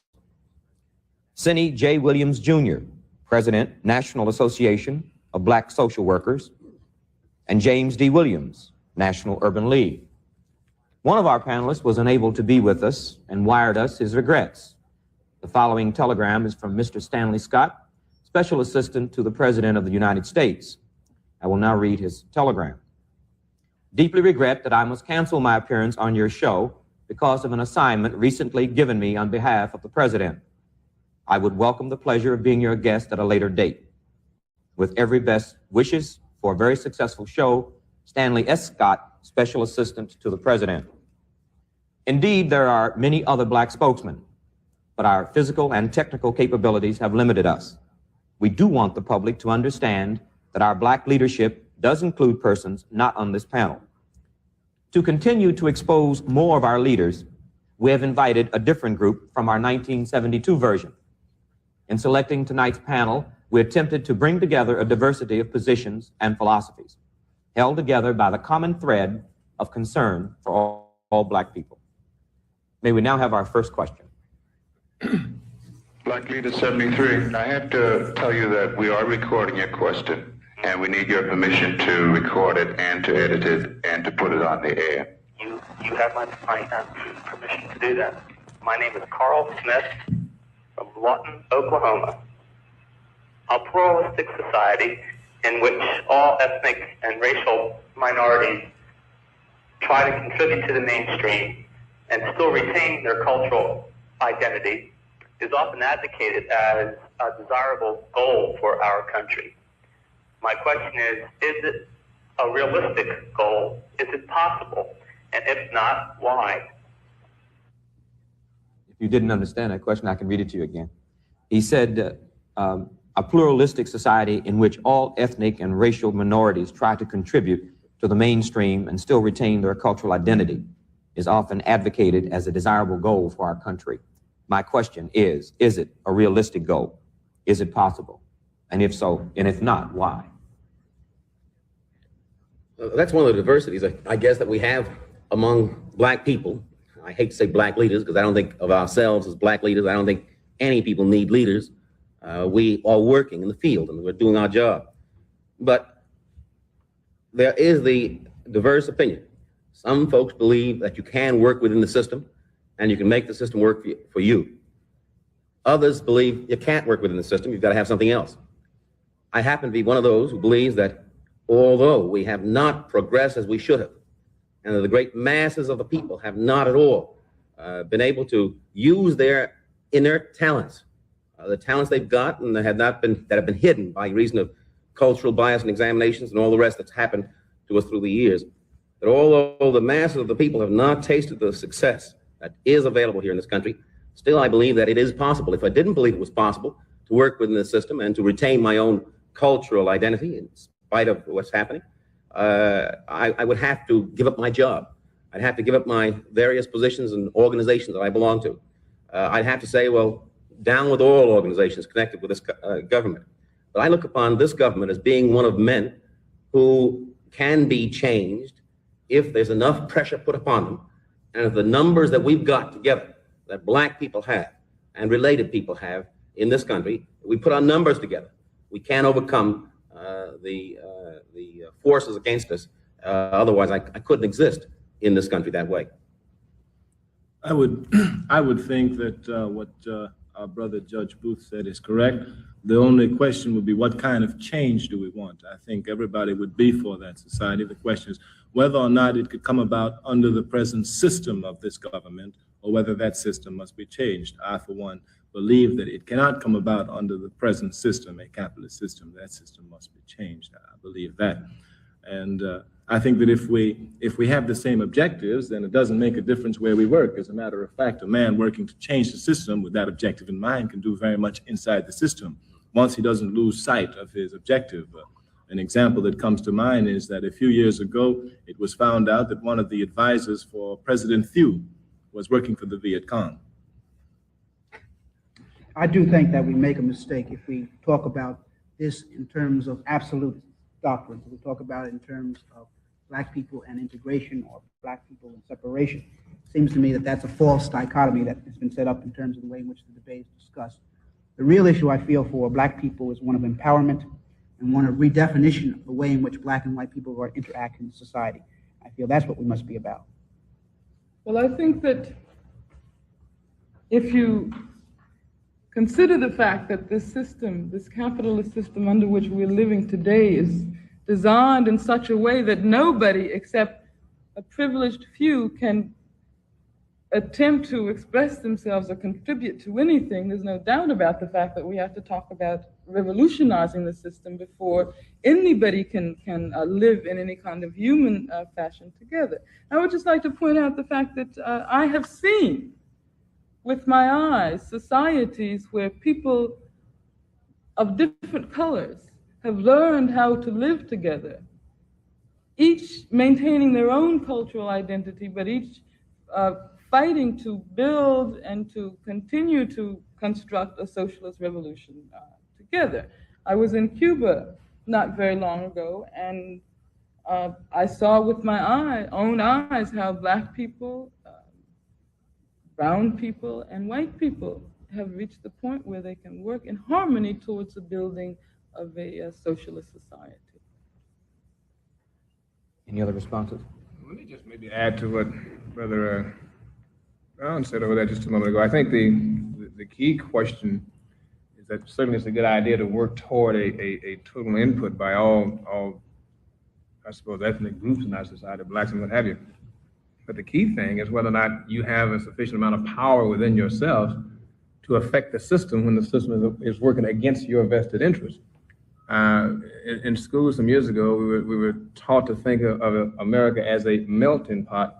And I think the current administration has proven that there are ethnics who are unmeltable, because even though they are invisible, they are still there to identify with their own vested interests as a people. I think as black people, we've got to become concerned, first of all, with what our vested interest is in either preserving the system or changing the system. And once we make that determination, then the direction that we have to take is clear for us. For instance, if you look at the various arms or branches of government, they represent different interests, yet there is none that represents our interests. For instance, the business interest is represented by a branch. You will never find that branch going contrary to what the interest of business happens to be. Yet there's the labor interest, and only here lately have we found some differences there. But every segment of our society that represents a power, lever is represented there, except people, and particularly black people. And I think we should be about the business of coming together, not in specifics as to what our interests and goals are, but certainly in generalities in terms of what we need to exist in this society. Let me ask a question about your comment. Would it be correct to infer from your comments that you would suggest some attachment of a power mechanism for black people to the governmental apparatus as a solution to the empowerment of black people? I think what I'm getting at is the acquiring of power within the black people themselves to affect the system in any way it needs to be affected in order to produce on behalf of the interests of black people. I'm not saying we should have a black agency. That's not what I was referring at all. I'm saying that every other ethnic group in our society has, by some means or other, acquired the power to move out of their depressed or oppressed situation, with the exception of black and brown. I think what I'm saying is that whatever that power has to be to move the government or move local structures, that's what we need to be about. And I think that the vested interest should be the basis of our movement.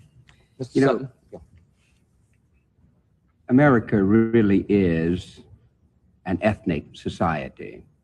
And I live here in New York now, though I come from Texas, and New York has always been talked about as a melting pot. It really isn't a melting pot. We have Jews, we have Italians, we have blacks, we have Puerto Ricans, a variety of other cultures that live side by side with each other, not always happy with each other.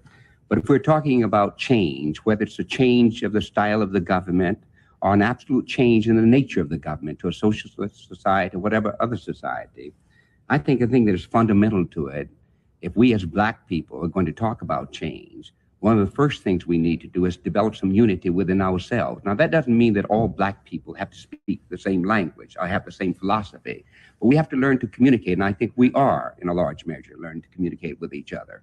And we've got to develop coalitions with others because we're a small minority. We have great power, however, if we can unite our minority with other minorities, because there are other groups of people who would wish to move in the same direction as we wish. So it doesn't make me any difference whether we're going, if I thought tomorrow we could stage the revolution and the revolution would succeed, I would give leadership to it.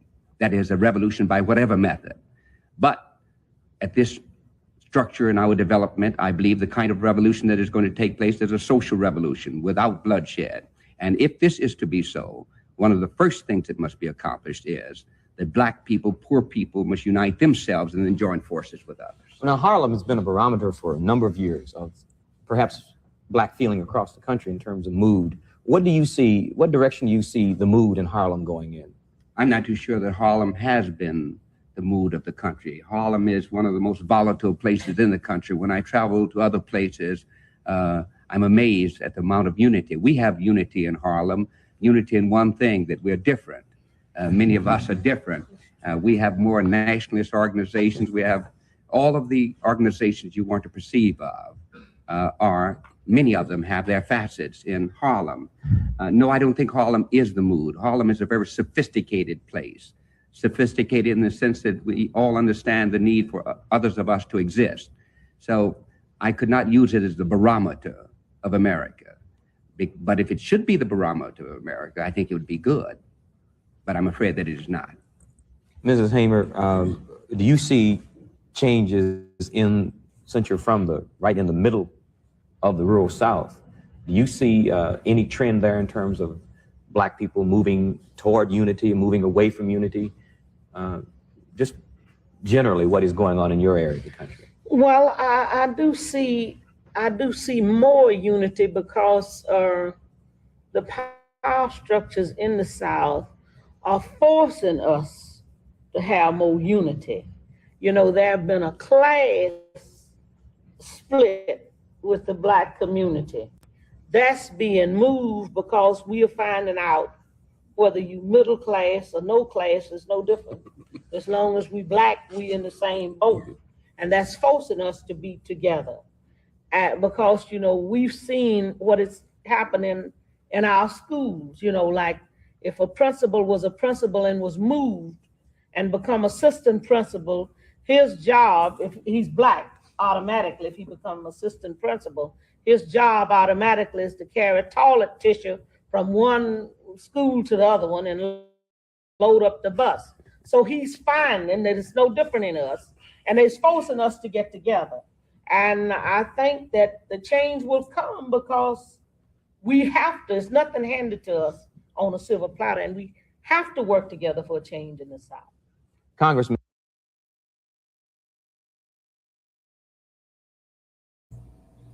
All right, y'all. So I have the link to that video if you want to listen to the entire conversation. It's a really good one. On your own accord. I just gotta move along with the live, y'all, because y'all know I be dragging it out kind of long, and I don't want to make it too long. But now I want to go ahead and get into this next video. The videos that I'm playing, they tie into one another.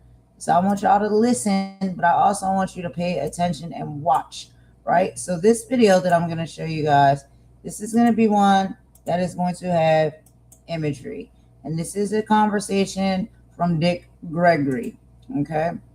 I want y'all to pay attention, not to just what he's saying, but I want you to pay attention to some of the imagery at the time when he was saying these things, and these things were happening. And look how similar what we see in this video looks like what we see today. Let's go ahead and get into it.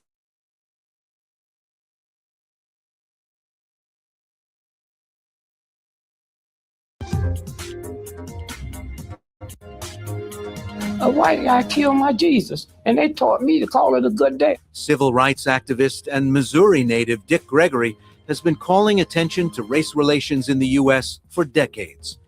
But the shooting death of a young Black man on the streets of Ferguson, Missouri, is evidence, he says, that a strong Black-white divide still exists in America. Here's a town that used to be mostly white, and now 70% Black. White mayor, white police chief, anything important is white. Gregory is uniquely placed to provide historical perspective.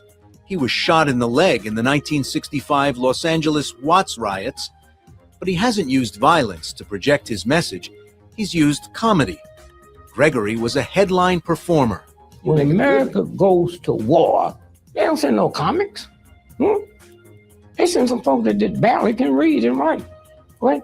At 81 years old and a father to 10, Dick Gregory reflects on his past and the legacy his children will inherit. We spoke in Washington, D.C. You got into the civil rights struggle early on. Could you have imagined, had I whispered into the ears of your 20-something-year-old self, that about 6 decades later, we'd still be having these same arguments? Let me answer this way. 120 years ago, if you was at a meeting and say one day horses will be obsolete, they'd put you in the mental hospital. It's the same. You couldn't see this. You couldn't see this, especially Black folks couldn't see it. We're the only group of people that had the struggle, the visions that we went through. And And we opt for education over liberation. When George Washington was fighting the British, it wasn't so he could build a college, it's liberate. So all the black folks you see in America has never been liberated. You get a white cop, can kill my mama, my daddy, my children. But in the news media, if you check, a white cop ain't never hit my car, not my automobile. But when you look back, and I've been looking back because of the 50th anniversary of the Poor People's Campaign. Yeah.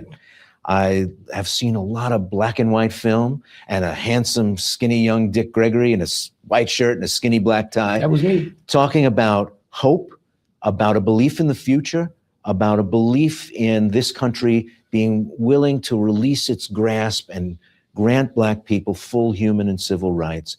There had to have been a certain optimism in the tank for those things to go on in the late 50s, in the early 60s. Yeah, but that's because we never been liberated. We talk as a group of people that are educated but not liberated. And George Washington didn't have that many educated people with him, a bunch of thugs, but they wanted to be liberated.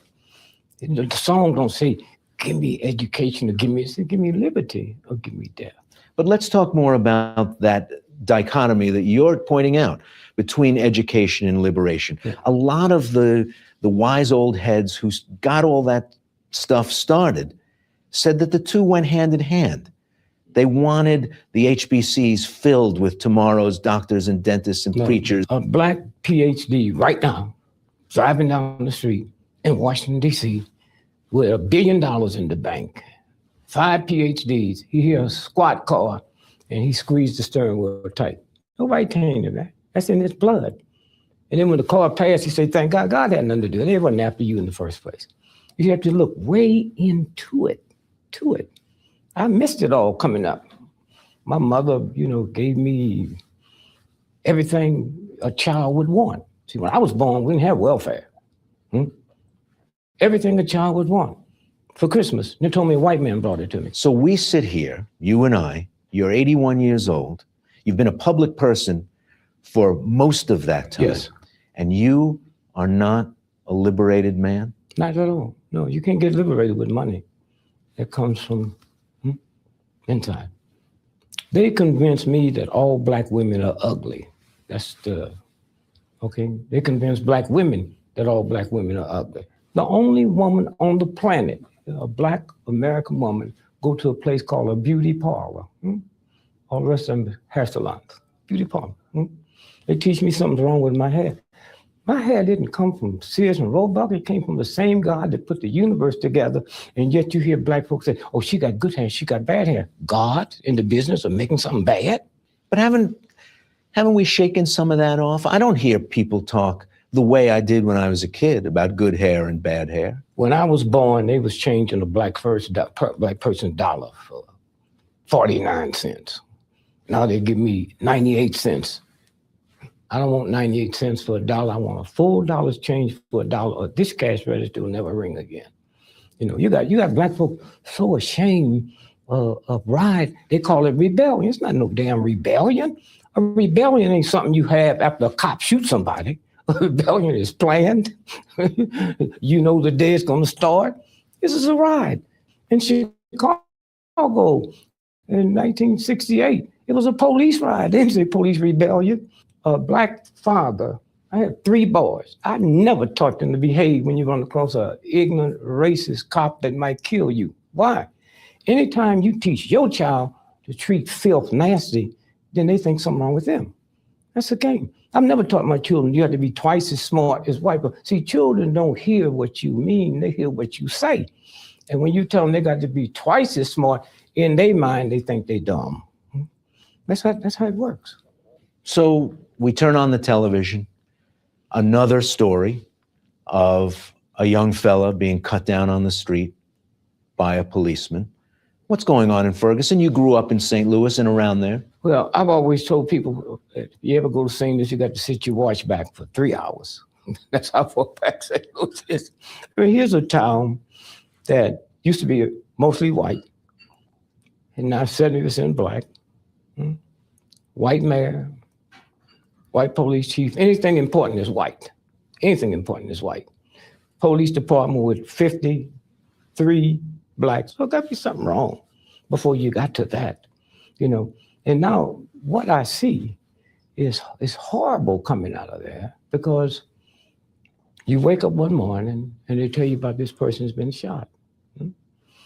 And you look at it, and then later the police, you show the picture. He laid there for 4 hours, 4.5.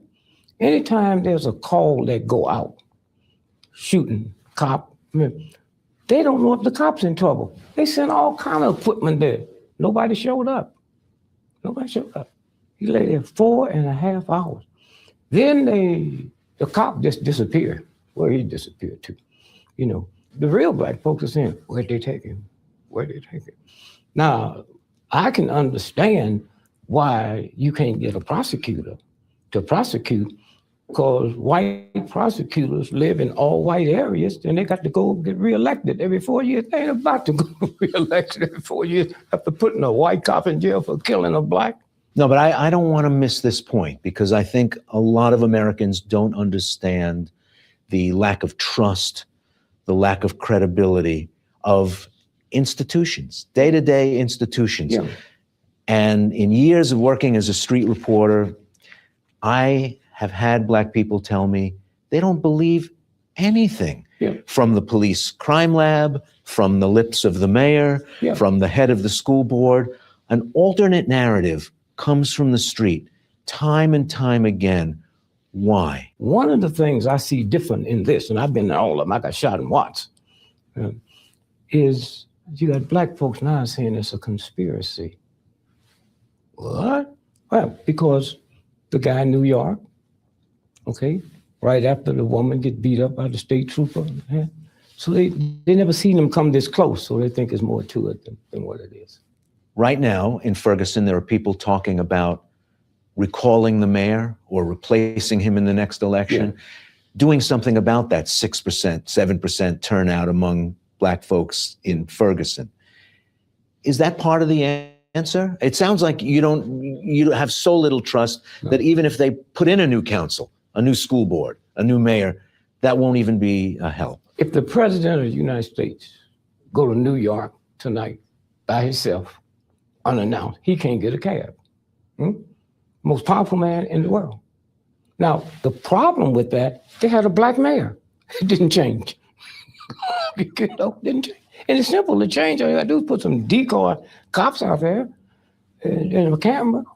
And the minute that cab pass you and you see it, pull them over just like they do when they give you a speeding ticket and then suspend their license for 3 weeks. And you do it again forever. You don't have to go through no whole bunch of changes to do that. It's that simple. But look at how far the conversation, what we think of as the conversation, has come since you got into the struggle.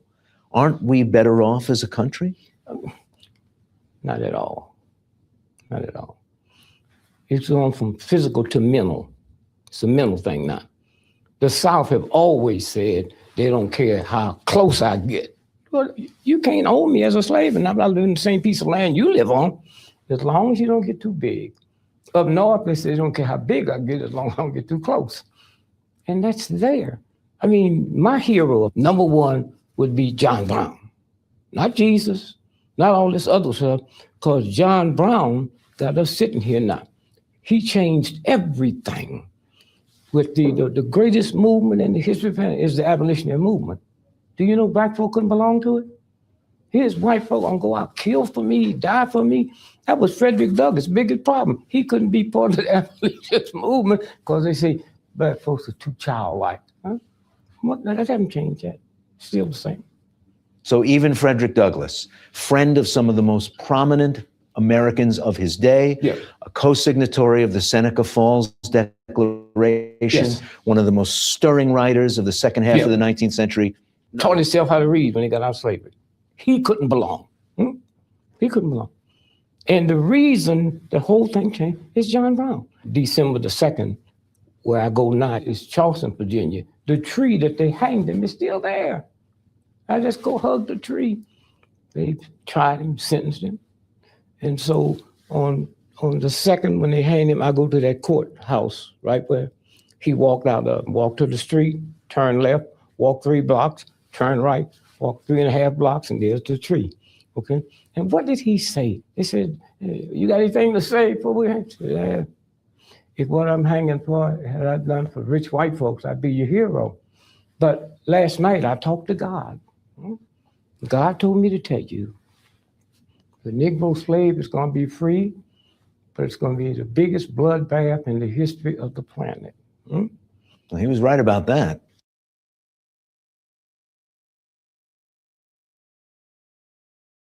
All right, y'all. So let me go ahead and go back. You know, we gotta go back and forth now. So I'm gonna go back to Jemele Hill, okay? And we're gonna pick up where she left off. Okay. We're gonna listen to a little bit more of the talking points from her. And after this is done, I'm gonna go ahead and wrap up this live, y'all, and get on up out of here and let y'all go. But I'm going back and forth like this to let y'all hear. We're going from the past to the current, and we're talking about the same things. And we have different individuals, right, that are talking about these things. And we're listening how it all still continues to sound and be the same. So let's go ahead and get back into a few more talking points from Jemele, and then we'll get up out of here after this, y'all. Seeing this. And so I just wonder, because we're back to having that racial conversation that I thought we just had 6 years ago, when we told white folks when they wanted to learn more and be more aware, and I'm saying this understanding that we have taken a huge step back since 2020, when everybody was talking about that this is a racial reckoning. I had to chuckle to myself, because it wasn't a racial reckoning. It was a moment. It was a small inflection point. But you see how quickly and easily it was for that to revert back. And as we know, if you know anything about history of this country, then you know that every time that there is any level of progress, the backlash to that progress is severe. I mean, the most recent example is obviously Barack Obama. The election of Barack Obama sent white America into such a rage that that's how we got Donald Trump. Because what that signaled, instead of that signaling a turning point for this country to where we can put ourselves in the position to be the best version of ourselves, they instead chose to reject the symbol of progress that it made. A lot of people had an issue with Obama's presidency. I understand those. This is not about that. But symbolically, it represented something different for this country. Like, perhaps we are capable. But it turns out we wanted to bring that old thing back. I mean, that old thing never left, that old thing being white supremacy. But we wanted to bring the white supremacy back even harder. So now we have ICE running around like a modern day slave patrol. And we have a president who has said publicly, and it's in print, you can look it up, that the civil rights movement discriminated against white people. That is what the president of this nation believes. He has said it. So I'm not making that quote up. He told a New York Times reporter that. You can go look it up for yourself. So with that being said, you have to understand why Black people will here be so frustrated that white people think this is somehow a different America when all the evidence has been there this entire time. I think the other reason why it's upsetting to hear some white people say that, and again, it's not all of them, but I think the reason why it's upsetting to hear some white people say that is because it also is a tell. And it's a tell in this regard. The reason they're so surprised is because we've seen back-to-back incidents, and there are probably many more, but just these two that have become international incidents, literally, that where the person being victimized by the system, by the white supremacy, they're both white. And we know that there are some white people who find a level of violence, abuse of Black bodies to be completely acceptable, and they have accepted it as just simply the price and the cost of doing business. Violence sanctioned by the state was something that's supposed to happen to us, not to them. So right now, they are flummoxed. All their flabbers are gasted because they never in their mind, and even those, I would say, who comfortably and who like to remind us that they voted for this, that this is what they wanted to see, even they probably did not suspect that some of those bullets and some of those pistol weapons that were supposed to be meant for the Black and brown people, that they were going to be on the receiving end of that. And because of that, that is why they are. You know, I had this conversation the other day with a friend, and I hate to have to say this, and I know maybe I'll get a lot of backlash for it or judgment for saying it, but I couldn't agree more. I couldn't agree more with her statement. This is why I'm playing it. This is why I decided to play this context for you guys, this speaking point, because there in this world is a big difference, right? There's always this divide, and as much as we've seen, you know, I showed y'all little pieces of the conversation about the melting pots. They were talking about the melting pot, and I showed y'all, you know, they talking about being in different cities and different states where, you know, there are multi-races there. Yeah, we got all of that. But at the core and the foundation of what people really think and feel, and when I say people, I mean, you know, we could get specific about it. Yeah, white people. Not all, but some. I believe that is the mindset that a lot of them have when it comes to abuse, when it comes to crimes, when it comes to people being arrested and going to jail or prison, being unalived. I do believe that there's this undertone and this underlying thought and feeling that that's for them, not us. That happens to them, not us. Yeah. Now, I can't say it's everybody because I know that some people have undergone some of these same things, right? Like they've been arrested, they've gone to jail, they've gone to prison, and they're not all Black because we don't have all Black people in jails and prisons. There's all races. But to this extent, right, what we've seen playing out here for the past few days, like literally back to back, just like she said, these are two Caucasian individuals that fairly are citizens, weren't doing anything wrong, did not deserve what happened to them. But if people are honest,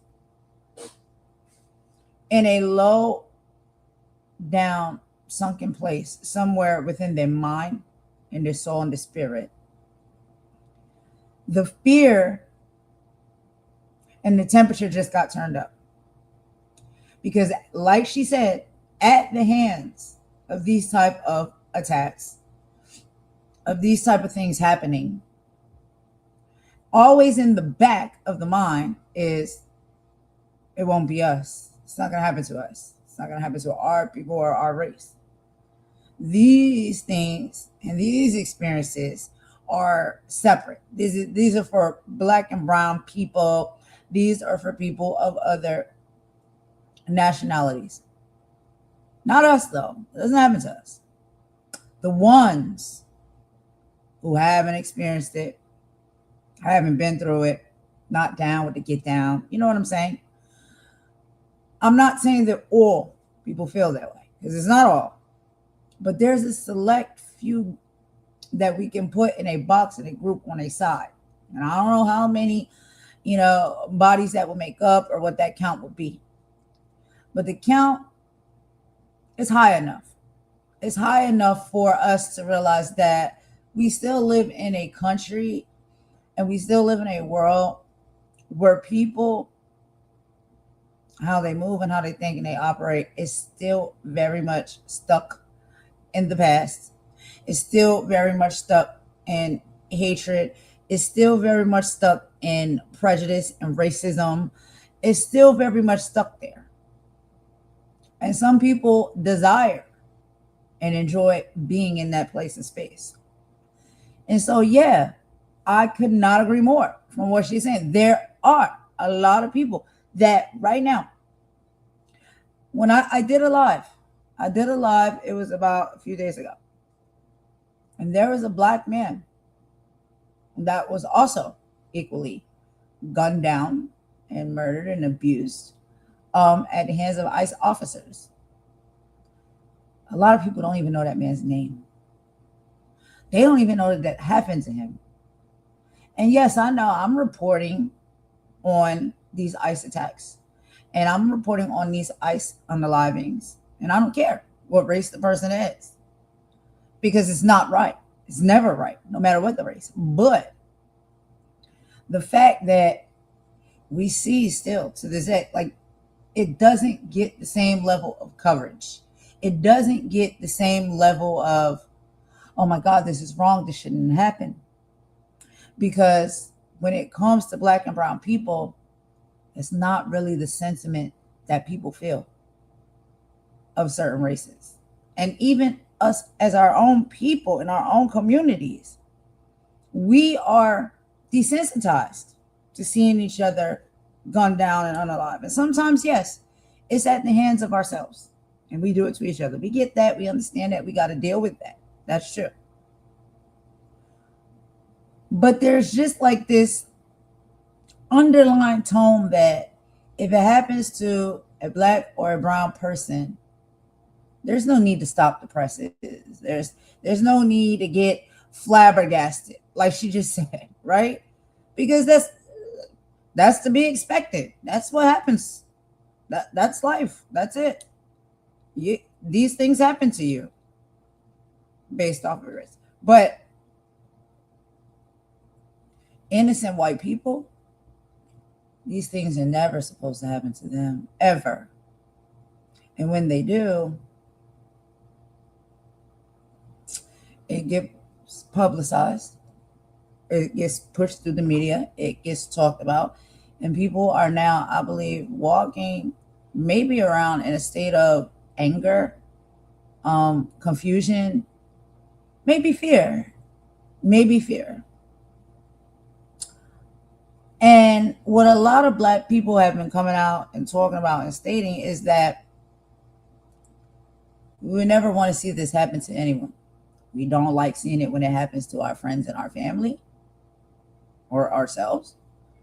And we don't want to see it happen to white people or any other race of person. We don't. But a lot of the argument that I've been hearing from people, black people, is that maybe now,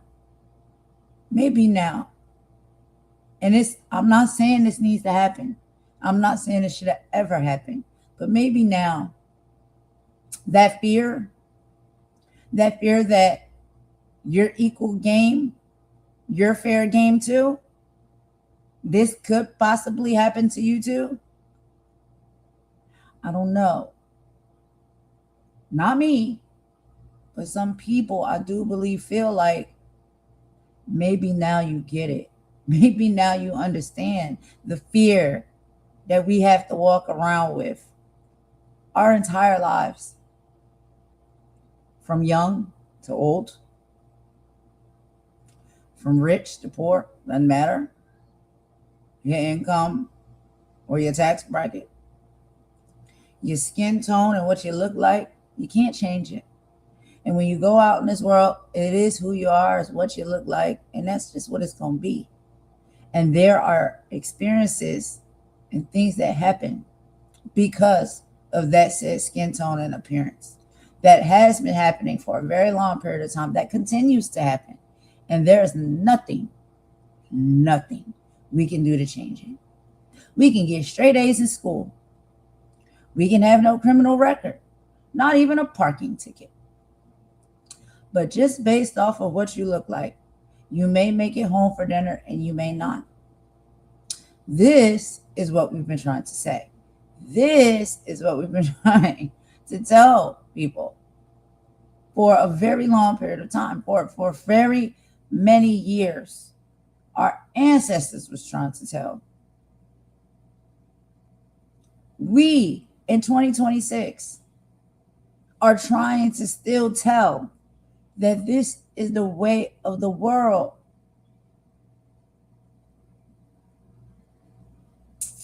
It's not right. We know that. And it's not easy. But we survive somehow. You know, like we walk around somehow. And then, you know, there's these questions of what? Angry black woman, angry black man. Angry. Yep. Would you be angry if every time you step foot outside of your doorstep, you know that there's a possibility you may not make it back based off of just what you look like alone? That you can't control or change. Angry. So I think we in a place, in a space right now where people are like, listen, what do you feel?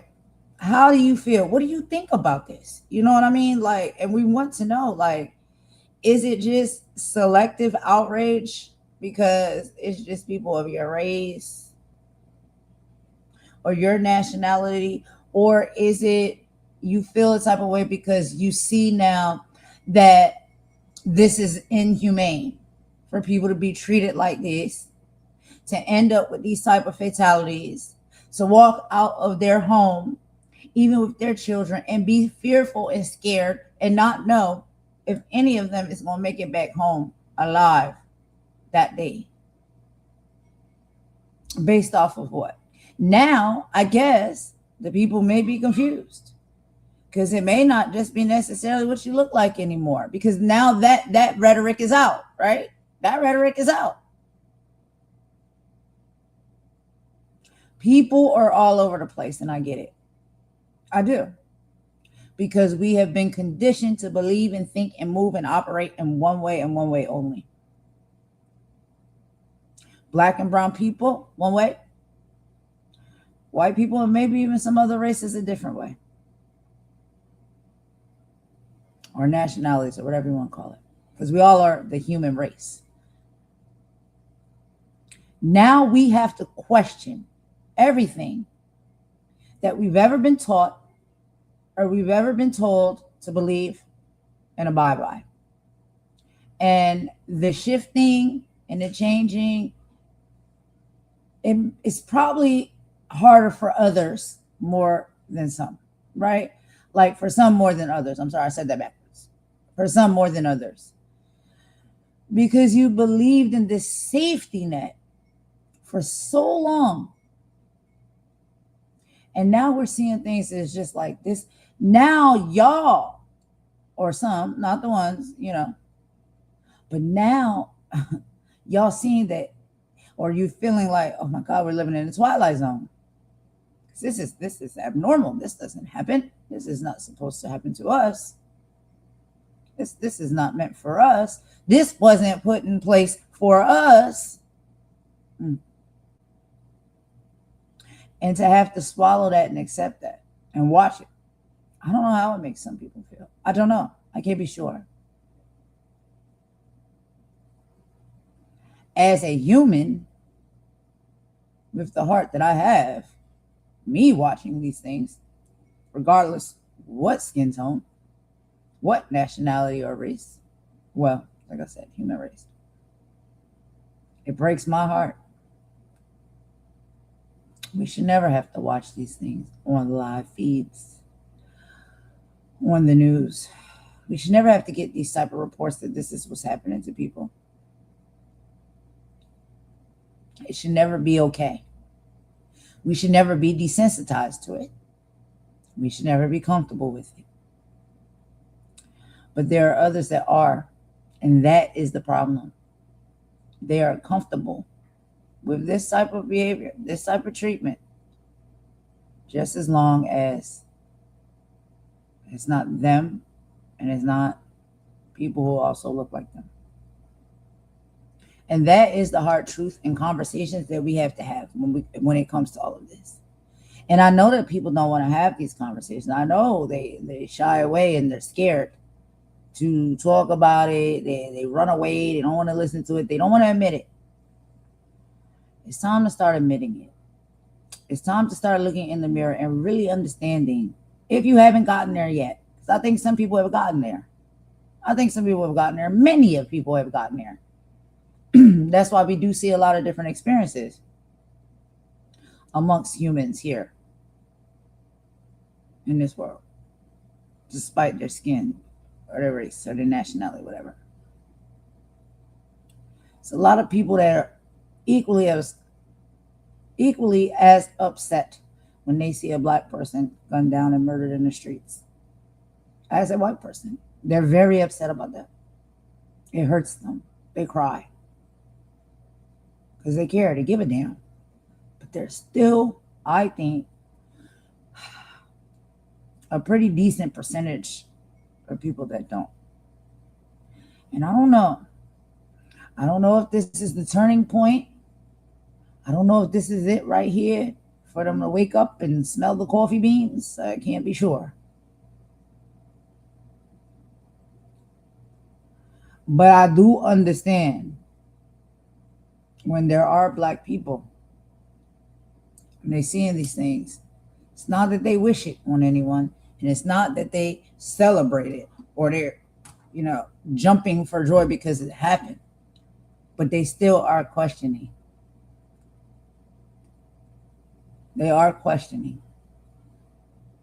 the outrage of it all when it comes to certain people and how that gets so much media coverage and so much emotions. But when it happens to a black person, it's just a regular day as usual.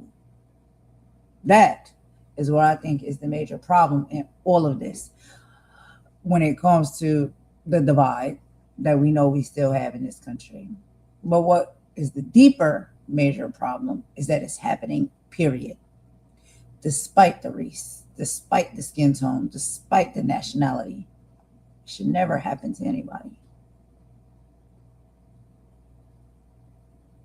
In my opinion, and how I feel in my heart. And it's almost every day now that I turn on the TV and I turn on the news, or I get on YouTube on the computer, and somebody has been murdered for no reason whatsoever.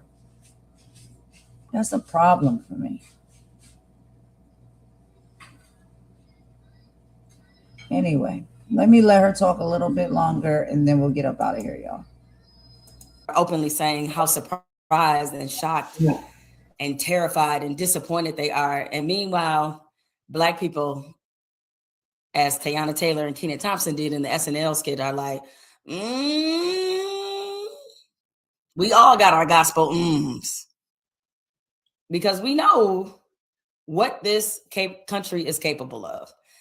I've said this and I will continue to say this, is black people know this country better than anybody. You know how they say when, you're married, one of the harder parts of marriage, or one thing that you learn in marriage, is that it really gets to the core and the guts of who you are. Marriage is often a reflection. And so, as they say in the vows in marriage, is like for better or worse. And a lot of times when you're married, you're going to see the person you're married to at their worst. Why are women everywhere choosing Abby X, the new tummy tuck alternative? I got the Black people have seen many, many times or live in the default space of always seeing America at its worst. Now, don't confuse that to mean that we think this is a bad place, but what we're saying is we've seen that ugly hidden part of America that they try to hide from the rest of the world, seen it and experienced it up close.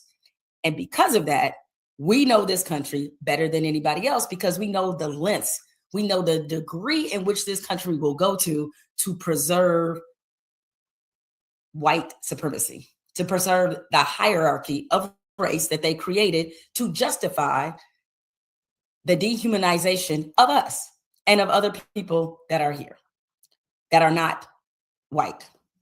So when you want to know what this country is about, just ask somebody Black, because we know. Because a lot of us have lived in times where the country is at the worst, have experienced it being at its worst. And so you're going to learn probably the hard way, and hopefully before it's not too late. Listen to Black people who will forever tell you about how these systems really operate. And this is also a great lesson for all of us to learn, not just white people, because I for certain heard Black people say, when ICE first started their reign of terror under this regime, that ain't our problem. Heard a lot of us saying that. That's them. Let them work that out. That ain't our problem. Oh, it is very much our problem. It has been our problem because we've experienced this before. And as you have seen from probably many of the video footage in Minneapolis, they yanking up a lot of Somalis over this notion that they're there committing a level of fraud that doesn't even sound believable. Okay, that's just the excuse used to go target a population, or let's do all the dot connecting here. Really, this is just political retaliation against Tim Walz, and it's retaliation against the state of Minnesota. Now, I don't.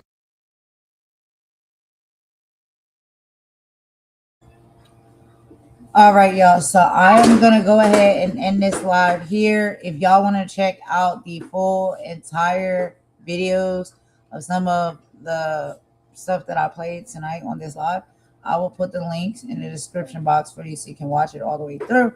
Go check out these people's channels, subscribe, become a member, watch the content.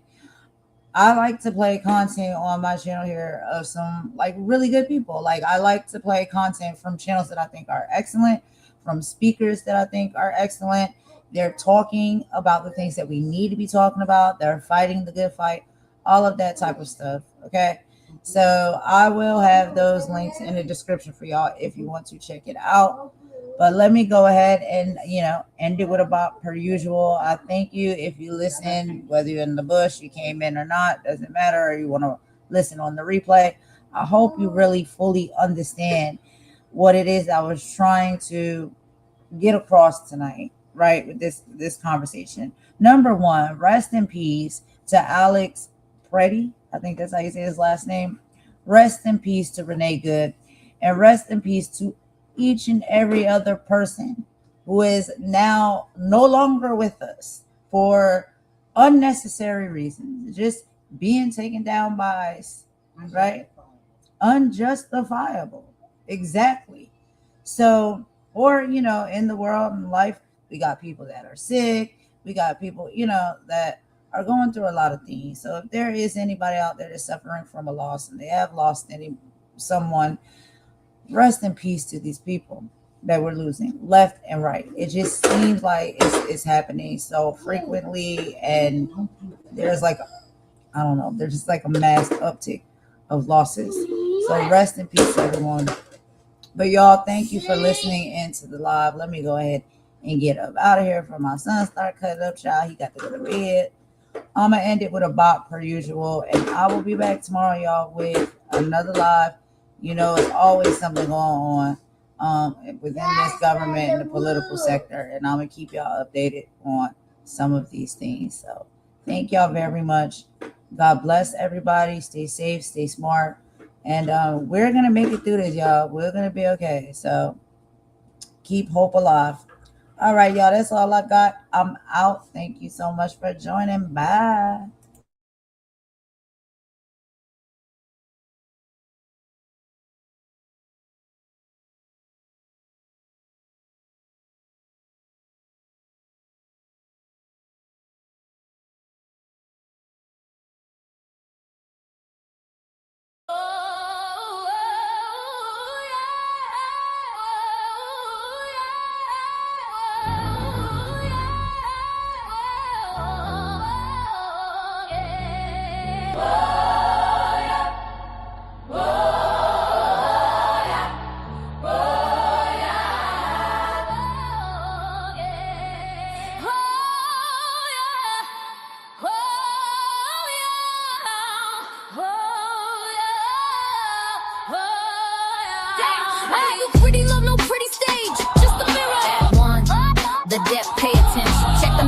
They drag us from the coast, middle passage madness, where we lost the most.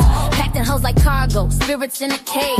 Built a brand new nation, lived a life of rage. Yeah, we were the property, the 3/5 compromise. Picked the cotton, built the White House with our hands inside. And they watered all the poplar trees with our blood and cries. Yeah, you know what they were for beneath the southern skies. That strange fruit hanging message of their hate. A simple wrong look was enough to seal your fate. To my brown kin, they just stole it, called it manifest. Killed the Aztecs, stole the planes, put them to the west. Good old days, the signs on the wall. They want us broken, silent, waiting for the call. They wanna push us backwards, drag us down to hell, but we ain't going back, not going back. We ain't going back. We ain't going back. We ain't going back. Let's talk about a word. Sing your word. Let's talk about a word. See how it sticks. 6 letters, COLORED to politics. Not a person, just a label, just a shade on a chart. A legal way to tear a whole damn race apart. Colored water fountain, colored waiting room, colored entrance round the back, a social living tomb. Jim Crow was the law, man. Segregation was the tool. Taught a child to hate his own skin before he went to school. And it ain't just here, that's the global view. Apartheid, colonization, yeah, they did it there too. That word was a weapon, a boot on the neck to say you live, you die, you move at our check. They want the good old days, the signs on the wall. They want us broken, silent, waiting for the call. They wanna push us backwards, drag us down to hell, but we ain't going back. We ain't going back. We ain't going back. We ain't going back. We ain't going back. Don't you dare say it's repeating. It never stops. They just got new suits, new slogans, new cops. They ban the books that tell the truth of Act 1. They call a protest riot soon as the marching's done. They tell us get over it, it wasn't us. While they build the same systems of them and us. Gerrymander the district, choke the money from the school. Praise the good old days while they fill the modern jails. This is the warning, this is the last thing. We learned your lessons, now we understand. We are the children of the ones you couldn't break. We are the dream that you could never ever take. We are the fire you tried to douse with ice. We paid the cost, we ain't gon' pay it twice. You want us back in chains, you want us on our knees. We'd rather die right here standing on our feet. This ain't a threat, this is a promise we fulfill. We ain't ever going back.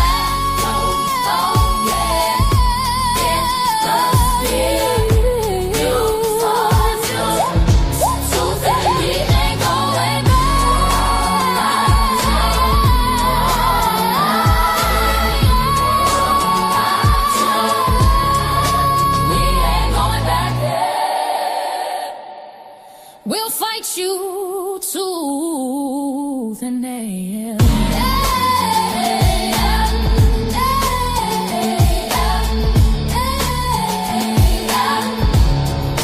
We ain't going back.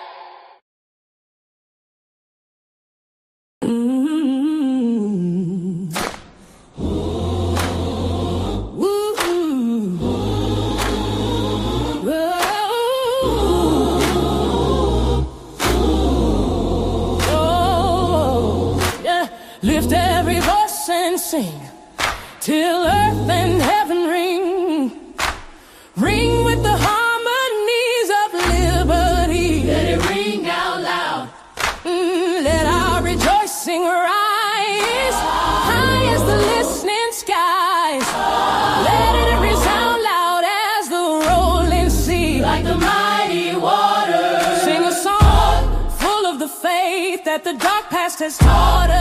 we remember it all. Sing a song full of the hope that the present has brought us. Hope is alive, yeah. Facing the rising sun of our new day begun. Let us march on. Let's keep marching till victory is won.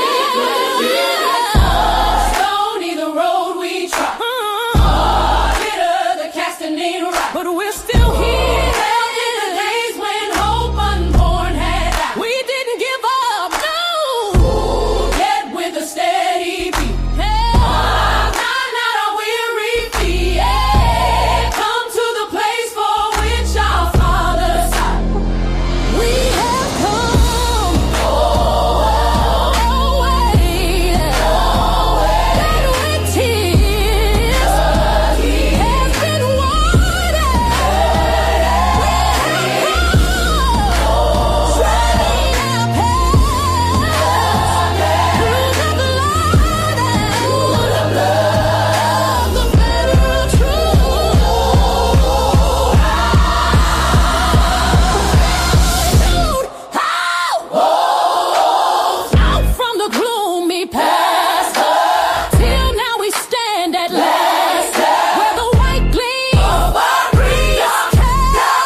Roof above a shelter from the storm, a gentle hand to keep the spirit warm, a plate of food, a mind that's free to learn, a simple peace, a righteous ways to earn. These are the needs, the bedrock and the base, the sacred ground of the whole human race. But the screen is screaming, selling something cheap, while the real world babies cry themselves to leave.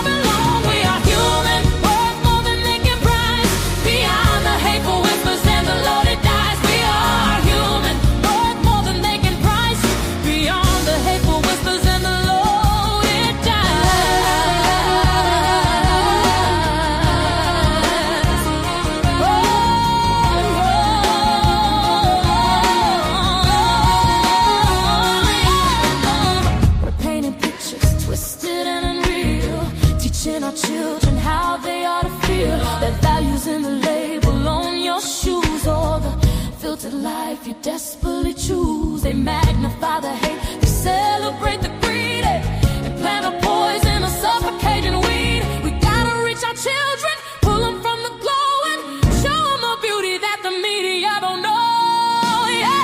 Yo, check the vision, the mission of the television, spitting division in a mental prison. Got the youth chasing likes, addicted to the feed, ignoring the hunger, the fundamental need. They building paper idols on the digital stage, putting our future daughters in a virtual cage. Now we gotta break the cycle, gotta cut the cord. The real word is powerful, mightier than the sword. So we teach them about their history, teach them about their grace, teach them about the power in every single face. Let's go!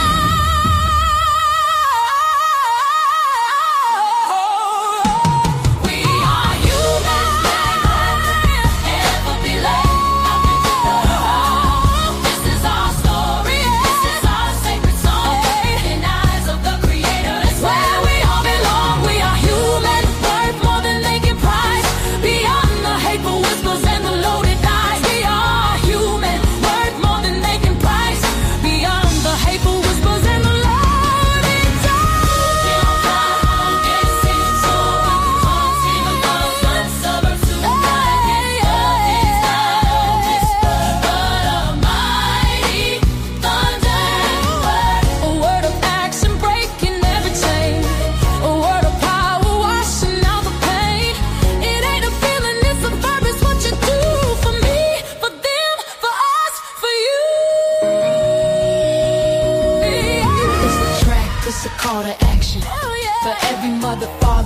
single fraction of the community holding it down on the ground. Time to get loud, make a revolutionary sound.